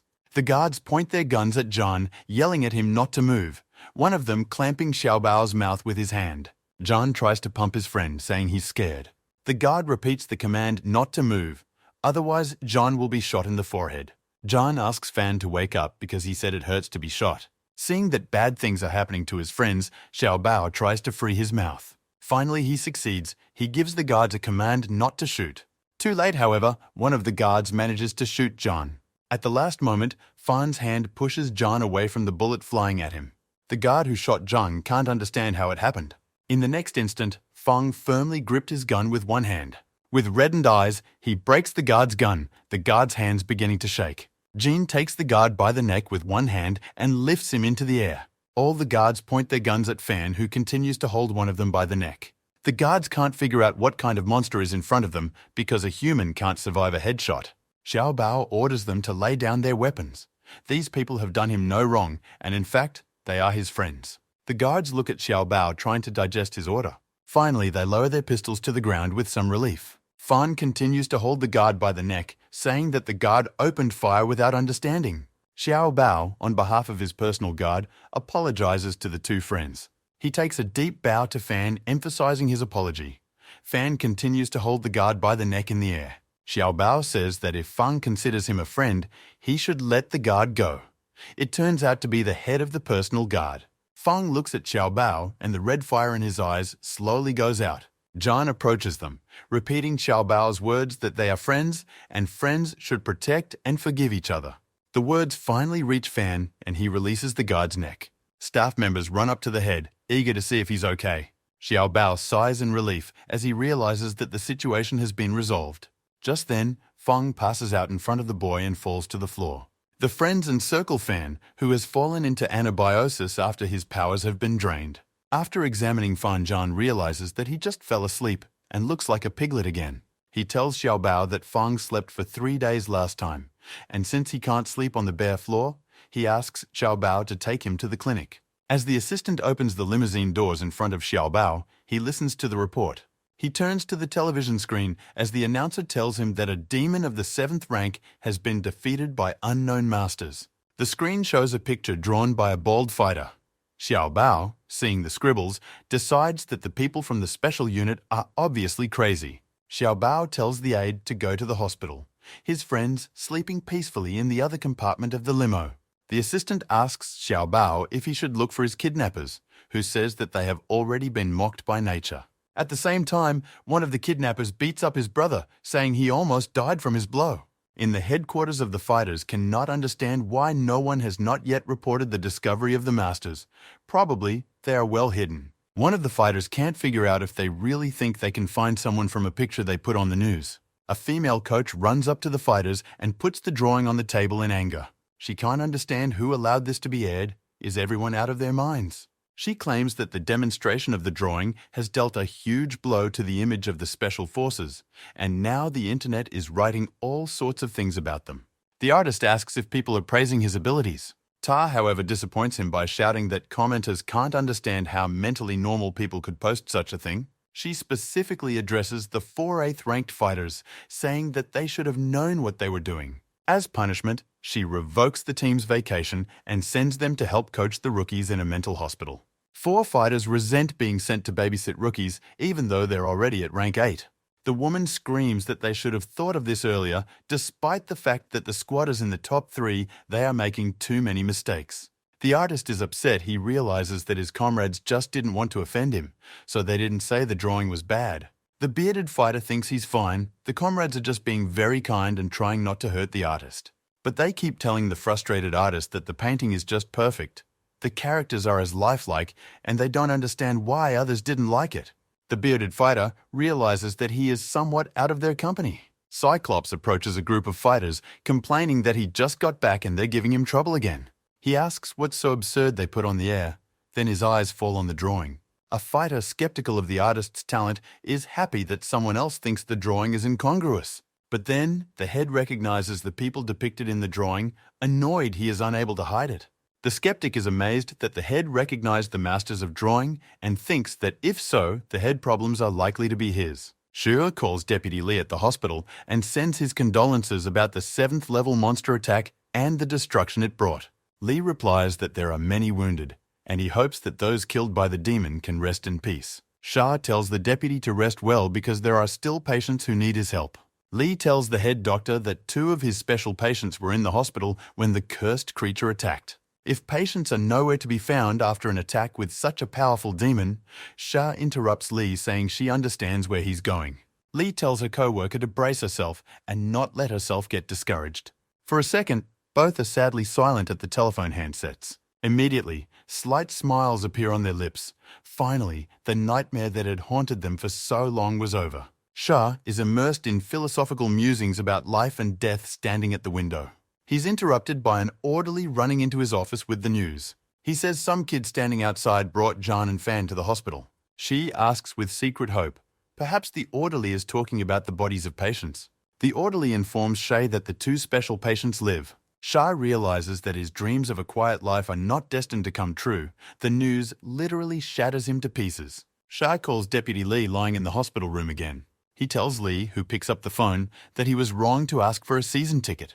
He apologizes to Lee, and Lee thinks it's the first time he's ever heard the head of the clinic say something nice. Shay casually asks if it's possible to get a season ticket now. Lee says the season ticket will probably not be profitable for Shay now, who says he just wants to see Lee more often. It flatters Lee's ego that he decides his charisma attracts Shay. Encouraged, he agrees to go to the clinic director and sign up for a subscription. Shah hangs up the phone and apologizes to Xiao Bao in the office for keeping him waiting. He thanks Xiao Bao for bringing the patients back to the clinic, but Xiao Bao replies that it didn't cost him anything. Xiao Bao, sipping hot milk, says sure. Before bringing the patients to the clinic, they examined them in a private hospital. Assistant Xiao Bao hands the report compiled by the clinic to Shi. Shay looks at the report and says that based on it, the patients are fine. Xiao Bao says their vitals are strange. Fan's stem cell activity is very high, while John's bone tissue shows that he is at least 100 years old. She says he doesn't know anything about John's age either, and there's no record of it in the hospital. However, when she arrived at the hospital, John was already there. Images from Lee's past, still graying. He peers through the window of a ward with bars, and he sees John, who hasn't changed a bit over the years. Shah says that perhaps John is mentally normal and is just being a serene young man unlike the graying Shah. Looking at the departing limousine, Xiao Bao Shi asks the attendant if Xiao Bao believed him. He thinks he probably believed it. Looking up at the sky, he starts philosophizing again about how young people tend to be thoughtless. The picture of the sky is really very beautiful. The sky is very clear, fluffy clouds float through the air. Somewhere far away from the healing center, far away in the mountains, a raven flies in the sky. A raven flies into one of the mountain caves, flying between sharp stone ledges. Raven reports to the host that the plan with Tahina's larvae failed. He felt the waves of a level 7 demon, but that one was destroyed by unknown warriors. As the awakened founder of the genus was destroyed, all the larvae it laid were also killed. The huge crowd of cursed creatures standing in the cave warily listened to the raven's words. Level 9 demon. Alligator says in the poem that if the fly failed to do the task, then so be it. The demon woman Pola Kitsune thinks the alligator has spent too much time among humans and has picked up insults from them. Leaning on a rock, she asks if they have accurate information on the number of fighters in the human city of Yanhai. Raven replies, "There are 3 squads of rank 8 fighters, each led by a rank 9 fighter. The main one is a national level fighter." Kitsune pondered, "A rank 8 fighter is roughly equal in strength to a level 7 demon, but it is unknown how things are with rank 9 fighters." There is a hissing sound, the demoness interjecting to ask if the Lord wants to send an 8th rank demon on a mission. Translating another hiss, she says what she wants the king orders everyone who has reached the 8th rank to step forward. Pushing the lower-ranked demons, a monkey-like figure steps forward. 3 dark silhouettes appear in front of the demon king. With a hiss of a clawed finger pointing at one of the demons, Kitsune says the king has chosen him. The chosen demon turns out to be an adamantine gorilla who violently beats his fists on his chest and has a doll hanging from his belt. Raven says he notes the smell of demons coming from ordinary people. Without the aura of warriors, the odors belonged to a dog, a python, and an octopus that went missing. Kitsune says that humans can only have the smell of demons if the demons have taken the form of humans, or... The last thought she dismisses, thinking that demons eat people, but people don't eat demons. She orders Raven to take 2 demons of rank 4 and 5 and find out what these strange people with the smell of demons are. John, drinking soy milk sitting in the clinic next to a sleeping fan, says he resembles a mumps again. But why the one still hasn't woken up? Jean is sad. The door is opened by the head of the clinic. Jean cheerfully greets him. She says he is worried about Fan, who is still asleep. Behind his back, 2 men in yellow helmets walk into the room. Thinking about the double payment and to get out of the ward as quickly as possible, the builders install the toilet. While the head of the clinic asks John to watch over his sleeping neighbor, the builders place an entire bathroom in the room. After finishing, Shah thanks John and hurriedly leaves the room with the construction workers. John, remaining in the ward, can't understand what it was. Walking away from the boarded-up ward doors, Shay says that this will at least keep the interns safe, and he'll have food delivered by drones through the window. The previous evening, at the bedsides of the sleeping Fan and Genya, Cyclops had informed the head that newcomers would be coming to his clinic for training. The cautious old man says he got the alert and already sent a waiver. It's too dangerous. Cyclops gestures for Shay to wait a bit with her objections. The security buff changes his stance dramatically when he sees a check for a large sum of money tomorrow. He will start preparing. Looking at the peacefully sleeping John and Fan, he says that these 2 have achieved incredible strength. Suddenly, he offers to buy them for Cyclops. Of course, this is only an artistic exaggeration. In the real world, buying people is forbidden. Cyclops says that there have never been lunatics in the unit and Hallie would never allow them there, but asks for time to think about it. Several rows of people lined up in front of the huge building of the psychiatric clinic came for training. Hal welcomes the teachers to his clinic and wishes them to survive, successfully complete the trial. One of the men in the squad wondering if the head of the clinic is the same Hal. In the crowd, the newcomers are discussing the scenes. One of them very excited to be taught by fighters from Sacred Duty. The head of the clinic says he has already received a notice with practice details for the newcomers and asks them to follow it. In the crowd, one of the trainees can't understand what these practice details are, but his comrade reassures him by saying that they have nothing to fear from ordinary people. Stopping at a tree, the doctor tells the trainees that their job will be to care for the sick. If they harm the sick person, or the sick person, they will fail the mission. The task shocks the newcomers. For a while, they stand with their mouths open. They are shocked at how simple the task is. Ordinary people can't harm them, and they themselves have no reason to harm ordinary people. Exhaling, Shay thinks that maybe he's worrying so much for nothing. The blue screen reports that Fang has gathered enough energy during anabiosis. He opens his eyes and calls out to his comrade. Jean joyfully rushes over to Fan, who has opened his eyes, and tells him that he has slept again for 3 days. Fang takes the soy milk packet from his friend and asks again if they are back at the hospital. Jean says Xiao Bao gave them a ride. Jean said that the head of the clinic was very worried about Fan. He should find him and tell him that he has recovered. Shaw will probably be very happy. The wooden planks that were used to board up the doors are shattered to pieces.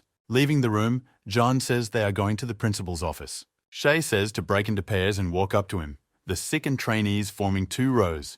The head of the clinic brings together a sick man who thinks everyone is his relative, Linlin, and an intern in a blue armband, and tells Linlin that he is his father. The intern is trying to figure out why he was named the patient's father. Linlin runs up to him, hugs him, and starts saying that he thought his father abandoned him. The doctor hands the intern Linlin's medical history and tells him to take him to his room. Shaw introduces a young man with a yellow armband to the owner of the watch store, Boo, and says that a customer wants to buy a watch from Boo. Boo's eyes light up at the sight of the customer and he starts to praise his watch. While the salesman shakes the intern's hand, he can't realize what kind of watch store. They're in the hospital. Shay introduces a patient who thinks he's an astronomy professor to a new student, an intern in a yellow armband. A patient asks a trainee if he has read The Shortest History of Time, and the trainee turns his head in bewilderment. The professor doesn't want to take on a student who hasn't even read sci-fi. Shay says it's the intern's responsibility to get the professor to accept him. The head of the clinic hands the dumbfounded intern the professor's medical history. John notices that people are standing in pairs in front of the head of the clinic. He decides that there is now a line to shear.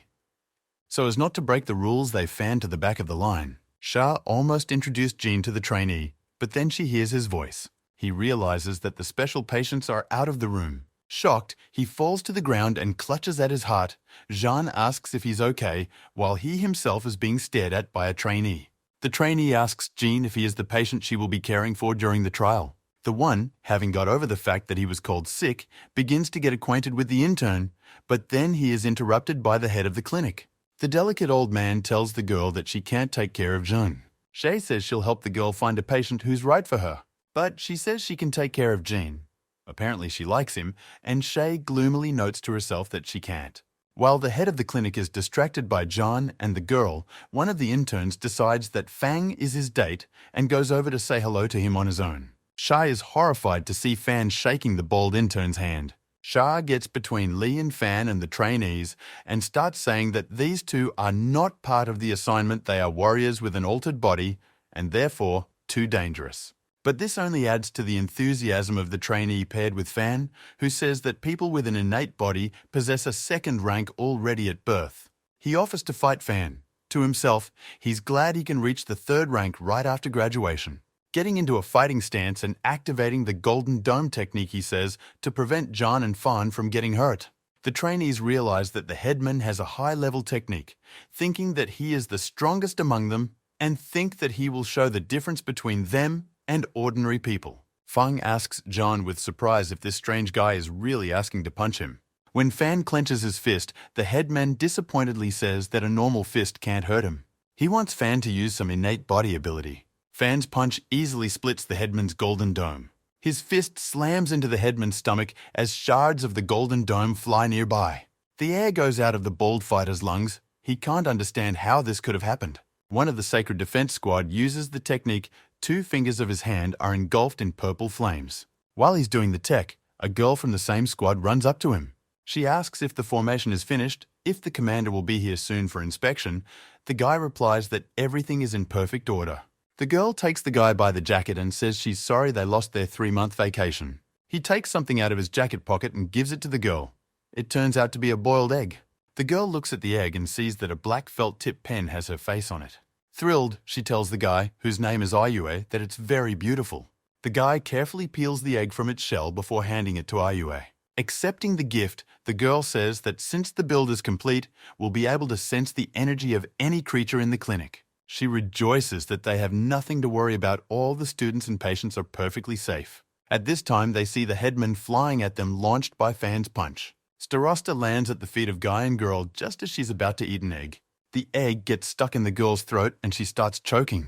Ayu flipping the girl over to let the egg fall out is not the most effective way to help a choking person. This, within fiction, however, helps. The egg falls out of the girl's mouth.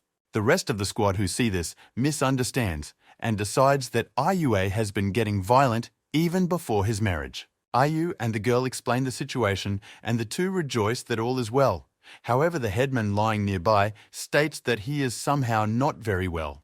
While the girl treats the headman's injuries, he tells her that he was beaten by a warrior with a congenital body. IU says that then it's understandable why they didn't feel anything inside the build. One of the fighters decides that if a warrior made such a strike without using energy, his innate body must be very strong. At the same time, in front of the hospital, the trainees are shocked at how hard Fan hit the headman. Shah looks wistfully up at the sky, hoping to catch a glimpse of the fighter that flew away. He tells Fan that while his and Jean's shenanigans were about the two of them, he could tolerate it. But now they've hurt a stranger. Fang excuses himself by saying that the headman asked him to hit him, and John nods and confirms it. Shay says that even if that's true, it's no reason to throw punches left and right. The trainees are desperate that their strength is not enough to defeat a normal human. Upset, they refuse the challenge and want to return to the academy. John calms Fan down while the bearded fighter carrying the battered elder realizes that these are the masters he saw before the fly attack. Knowing, after the portrait situation, how differently he and his associates perceive reality, he worries. Will they recognize the masters? Those who came closer would immediately recognize those who were able to deal with the 7th level monster. The fighter is touched because that means his perception isn't that much different. In front of the shocked staff of the clinic, the SWAT team begins to rejoice that they have finally found John and Fan. They say that if it wasn't for them, the victims in the fly incident would have been much more numerous and call the guys masters. The masters are standing in front of a group of fighters and don't understand what's going on. The bearded fighter wonders why the masters are dressed in mental pajamas. The fighters decide that the masters must have pretended to be mentally ill, like in the parables where the monks hide in the marketplace. And only the bearded fighter with his usual skepticism says that maybe the guys really are mentally ill. One of the fighters recalls that before they were sent on the mission, they were strictly instructed to be respectful of Shay. He decides it's because there are great masters hiding in his clinic. Everyone in the squad unanimously agrees with him, except the bearded man. She thinks that although he's really in the hospital for a reason, John and Fang are really mentally ill. The Sacred Duty Squad believes that we can recommend John and Fan to join the special unit. The headman realizes that he was completely wasted on a fighter who defeated a level 7 demon. Shay, excited that he can get rid of problem patients, confirms that these are indeed hidden masters. He says that such talents can be recommended to their boss, and even Kin himself. The fighters of the special unit are very happy about this honor to meet the great masters. John says they're going to be sent to some special unit. Fang replies that he'd rather stay home. Acupuncture Master is afraid that Shay will worry if they leave the clinic, but Shay is more worried about them staying here. Putting his hands on the guys' heads, he says that although he's worried about them, he knows their love of working out. They will have new opportunities to train in the special unit. The head of the clinic says that even though it's hard for him to let the guys go, he can't ask them to stay. As he says goodbye, he hugs the guys and says he's going to miss them a lot. The entire SWAT team was moved by the touching nature of this scene. The headman says that masters are like ordinary people.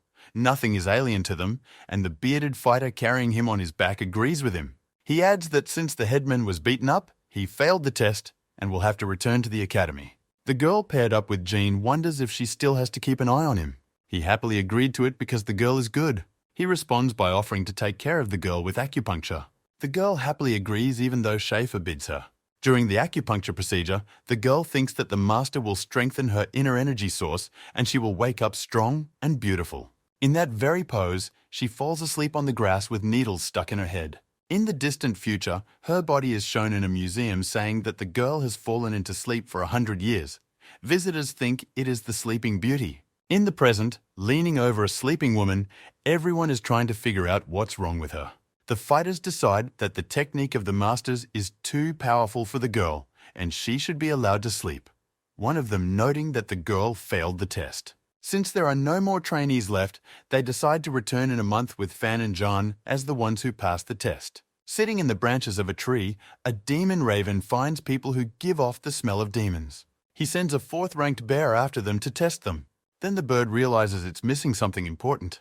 Too focused on Jean and Fan, she didn't notice the presence of the level 8 warrior's aura. Luckily for the Raven, he has the concealment skill allowing him to hide his energy along with the demons that are near him. Bird decides to lure the warriors out and then check out the two strange men. In the hospital park, Jean shows Fan an ant that looks like the one Fan wouldn't eat. The fighters hiding behind the tree think it must be some kind of spiritual technique. By examining all living things, they penetrate its mysteries or whatever. She says, the trainees are distributed, the injured are in the hospital, and the problem patients are being monitored by rank 8 warriors. Now everything should be fine. And if he doesn't, she can't do anything about it. He's as weak as a flower compared to the fighters. He pulls out a big flower and starts crying over it. Fan and John drink soy milk, saying it's Coke and Sprite fighters think it's probably the highest level of practice. The squad leader says that wizards can use their minds to learn and alter reality, and the other fighters agree that it's cool. The squad observe Fan unconscious after the acupuncture done by John. One of the fighters says that the masters help each other with acupuncture, and Fang fell asleep with infantile restorative sleep. Everyone agrees with the comrade and thinks it's very thoughtful, except for the bearded skeptic who says it's the other way around. John tells the fighters that he has been honing his technique for years and suggests they give it a try. The fighters wonder what John means by the benefits of acupuncture. The bald fighter thinks infantile sleep is not good for mere mortals. He realizes that he and his comrades are too different when they unanimously agree to undergo acupuncture. John concentratingly held the needles between his fingers, preparing to apply the half-step rotation of the universe technique. A skeptic hears the sound of a clarinet. This sound portends death. He's already saying goodbye to his comrades who are lying on the ground with their eyes closed after the master's procedures. John is sad that something is wrong with his acupuncture technique, standing over the sleeping fighters. He sees that there's one fighter left that he hasn't tried the acupuncture technique on. Imagination paints the fighter as death with a scythe standing behind John and beckoning him along. The soldier kneels on his knees, tears starting to flow from his eyes. He says that when he joined the unit, he knew he could die. If his comrades are dead, he will follow them. He tells Jean to proceed with the procedure. He's ready. Even John looks shocked by such a display of affection. All 4 fighters are sleeping peacefully on the ground after being worked over by John. Raven notices that the aura of the level 8 fighters has disappeared. While the warriors are gone, he sends a rank 4 demon, a ferocious bear, and a rank 5 demon, a rabid tiger, to test Fan and John. A blue screen informs him that Fan's self-improvement procedure has been completed. The screen reveals his new technique and tells him that there is a food source nearby. 3 patients are sitting in a hospital park, talking nonchalantly about something. That's when they notice a beautiful teddy bear along with what they call a mama tiger. The tiger growls loudly at them since he is actually a male. Patients fall to the ground. They are very scared. One of them covers his ears, hoping to escape the tiger's roar. John sees the Raven demon and says the bird is very ugly. Raven resents how dare they call him ugly. Isn't that a compliment for demons? As he flies away, he leaves John and Fan to the demons of the tiger and bear. The demons rush toward John and Fan with a red light shining in their eyes. Blue screen awakens Fan by using up 20 of his physical abilities to inhibit anabiosis. Tiger jumps on John, who is trying to defend himself with his arm. A blow from the recovered Fan throws the demon tiger back, blood flowing from the cursed creature's mouth. From the impact, the tiger's body flies upwards in a parabola. The demon bear looks at this with bewilderment. After hitting the ground a few times, the tiger finally landed in the grass. John is glad that Fang has come to his senses. The one wrestling with the bear asks if John thinks the bear is cute. Bear is embarrassed to be considered cute. It seems almost all demons have complexes about this. Jean says the bear is not cute, but mean and ugly. The man's words hurt the demon, literally breaking its heart. The hurtful words made the bear's soul feel as if winter had come to him. Crying, the demon bear waves its huge paw. Fan deftly grabs both paws of the demon bear in flight. Holding the bear's paws in his hands, he asks Jean, "At least the bear's paws are cute." Demon bear is waiting to be told his paws are cute. John looks at the bear and replies that the bear's paws are very cute. Embarrassed by such words, the demon bear leaps into reminiscence. The demon king asks the bear if he wants to go to the humans like the other demons. Bear says he wants it and asks permission from the king. Toth explains that people think bears are cute, but only when they're small. Raven says that no one would think a bear is cute. He and the king have been exploring humans for a long time and need someone cuter to go out to the humans. A silhouette with an umbrella approaches the box in the pouring rain. A boy with an umbrella and a backpack behind him discovers a bear cub in a cardboard box. The bear nuzzles affectionately against the boy's arm and whimpers sweetly. A child brings the bear home and hides it in his room from his parents so they don't give it to the zoo. The parents are back from behind the door of the room. Their voice comes from behind the door. The bear leaves the room. The boy tells him not to do it because his parents might see him. A boy sees from behind an open door as a bear massacres his parents. They scream that there's a demon in the house and search for their son while a pool of blood spreads outside the door. From behind the door shows the paw of the bear having finished his business. He returns to the boy's room. Mishka says in his own incomprehensible language to the boy that no one can separate them since their parents are gone. The boy swings a knife at the demon bear in desperation. He hurts the bear's eye. The bear can't understand what he did wrong. He just wanted him and the boy to be together. With a cry of "Die, demon!" the boy thrusts the knife forward and attacks the bear. This cautionary tale should teach us that you can't take wild animals off the street. In the present tense, the bear is touched to be called cute again. Then something goes wrong. The bear looks down and sees a horrible picture. Fang rips off the bear's cute paws and holds them in his hands, drooling, adding that they are also fresh. Suddenly, a patient of the treatment center runs up and takes the paws, saying he knows how to make a delicious delicacy out of them. Fang Jiang and the stunned bear watch as the self-appointed cook carries the demon's paws into the kitchen. The cook says he'll call Fan and Jean as soon as the paws are done. Feeling cheated, the bear attacks the humans despite his wounds. Fan promptly strikes the demon bear with a fist punch to the stomach. The bear freezes for a while with its mouth open and blood spurting out of it, and heads for a flight high into the sky, narrowly missing a raven flying by. Lying on the ground, the bear complains to the raven that the two men tricked him, called him cute, and cut off part of his body. The raven says that he is lucky to have survived. Fang pulls the tiger by the tail, asking Jean if the kitty is cute. He replies that yes, it is very cute. Raven has a very bad feeling. He thinks that the demon tiger is no longer destined to return from this battle. The tiger's soul flying out of his body realizes that the crow is about to escape. The raven demon, taking advantage of the fact that the couple is busy with other demons, actually escapes. The chef says he knows how to make a great tiger meat delicacy. The friends drag the tiger into the kitchen while his soul weeping leaves his body. The ghosts of the creatures killed by the couple reassure him, saying they are now his family. After sneaking into the kitchen, the cook pulls out a mysterious knife from the 9 heavens. It's unclear why it's in the kitchen. To the screams of terrified female chefs, he butchers the tiger's body. The soul of the tiger demon continues to cry. In heaven? What do demons do in heaven? The souls of the other demons comfort him by calling him the 5th most sacrificed Fan and Jean among the demons. As the tiger hugs his fellow misfits, he realizes they've been let down by cuteness. The cook, to the cheers of all, brings out the stewed bear's feet, which give off a very pleasant aroma. There is already a pile of dishes on the table. Many patients of the hospital have gathered to have a good meal. Disclaimer warns that eating wild creatures is not a good idea. They are protected by law. Female chefs complain to Shay about patients and say they can't work at the clinic unless he raises their salaries. A disgruntled Shay walks ahead, realizing that the hospital's financial health could take a big hit. They enter the hospital dining room where a feast is taking place. Opening the doors of the canteen, the hospital staff notices that something is going on there. The patients seem intoxicated. Several of them are lying on the floor. Gloomy Shaw can't understand how this happened. Everyone looks worried. The old man asks John what happened to the patients. The latter has put a bear paw skin on his hands. Fang is looking at a screen visible only to him. John innocently says that they were just eating a delicacy when something strange happened to the patients. Shay immediately ignites a righteous anger, frightening everyone around her. The cook immediately shifts the blame to Jean and Fan, saying that it's not his own fault. The head of the clinic knows that the chef usually prepares dishes from inedible ingredients and wonders where he got the delicacies this time. The cook says the animals were killed by Fang and John, but he was only cooking and not guilty of anything. Suddenly, the head of the clinic puts his hand on his shoulder and starts talking affectionately. He says he knows that all the bad things Fan and John do are not the cook's fault, and he wants to work in the kitchen at the hospital. The chef replies that without high-end ingredients he won't work. Shay replies that they are mostly all illegal. The head realizes that from next month he will have to increase the wages of the cooks. They are very happy about such news. He tells the orderlies to call Huatian Hospital to pick up the patients who've had enough of the delicacies. Shah tells Fan and John not to give the ingredients they obtained to anyone in the future.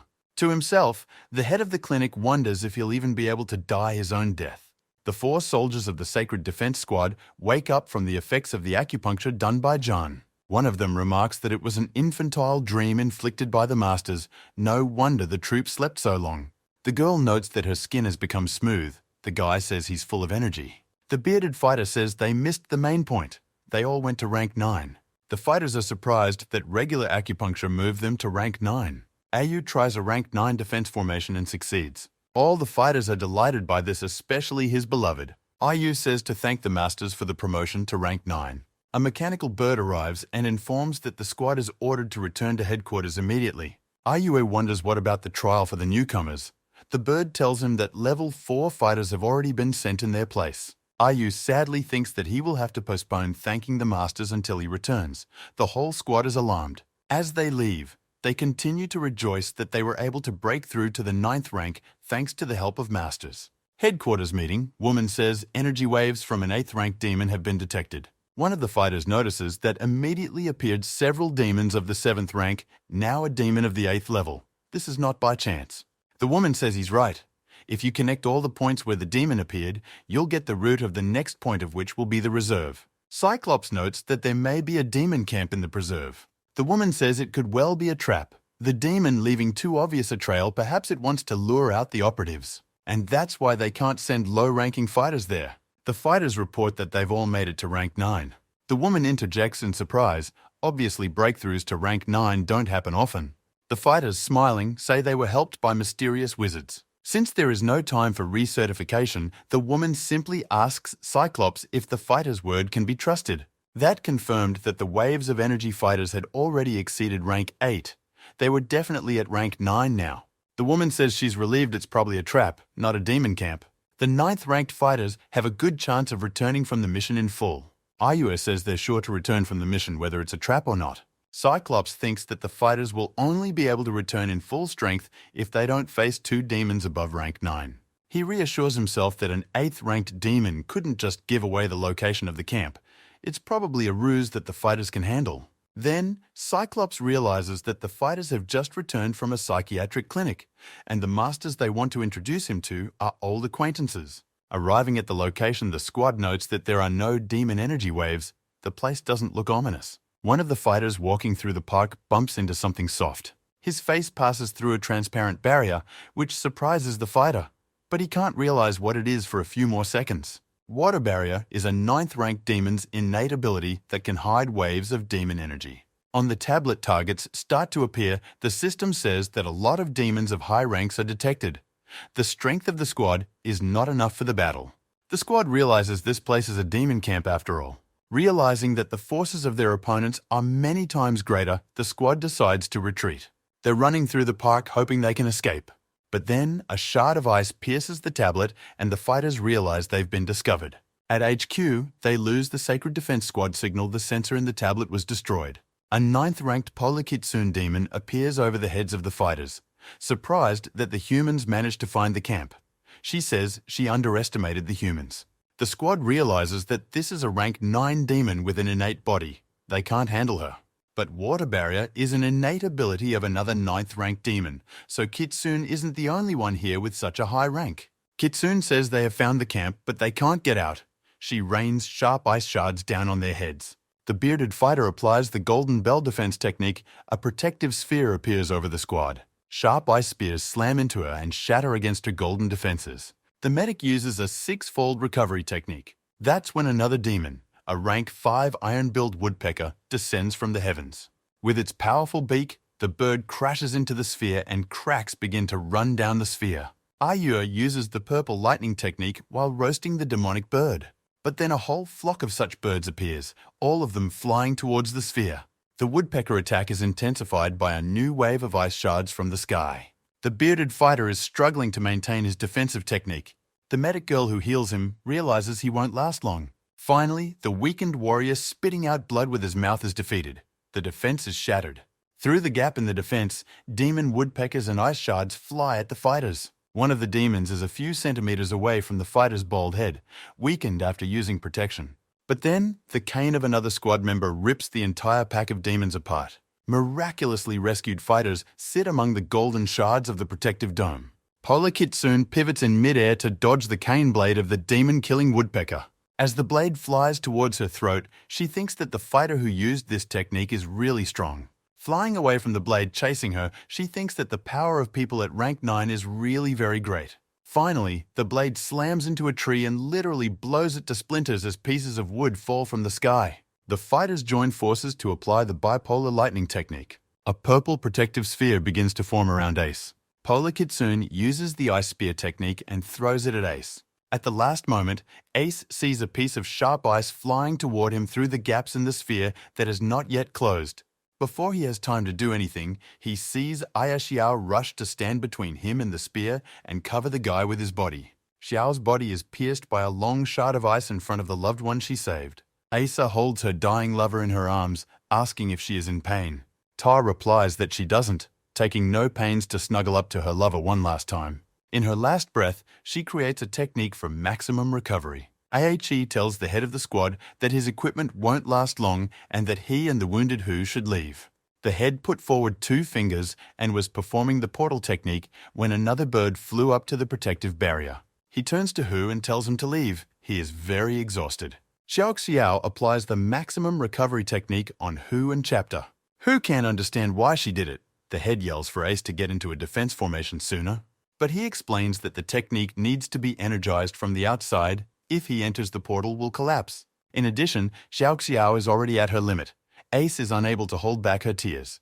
He tells the comrades to pass everything on to the head and the others. As Hu and the squad leader disappear in the portal technique, Ace says they will be comrades again in the next life. 4 demons leopard, mantis, and wolf run into the protective sphere where Ace and Xiao are.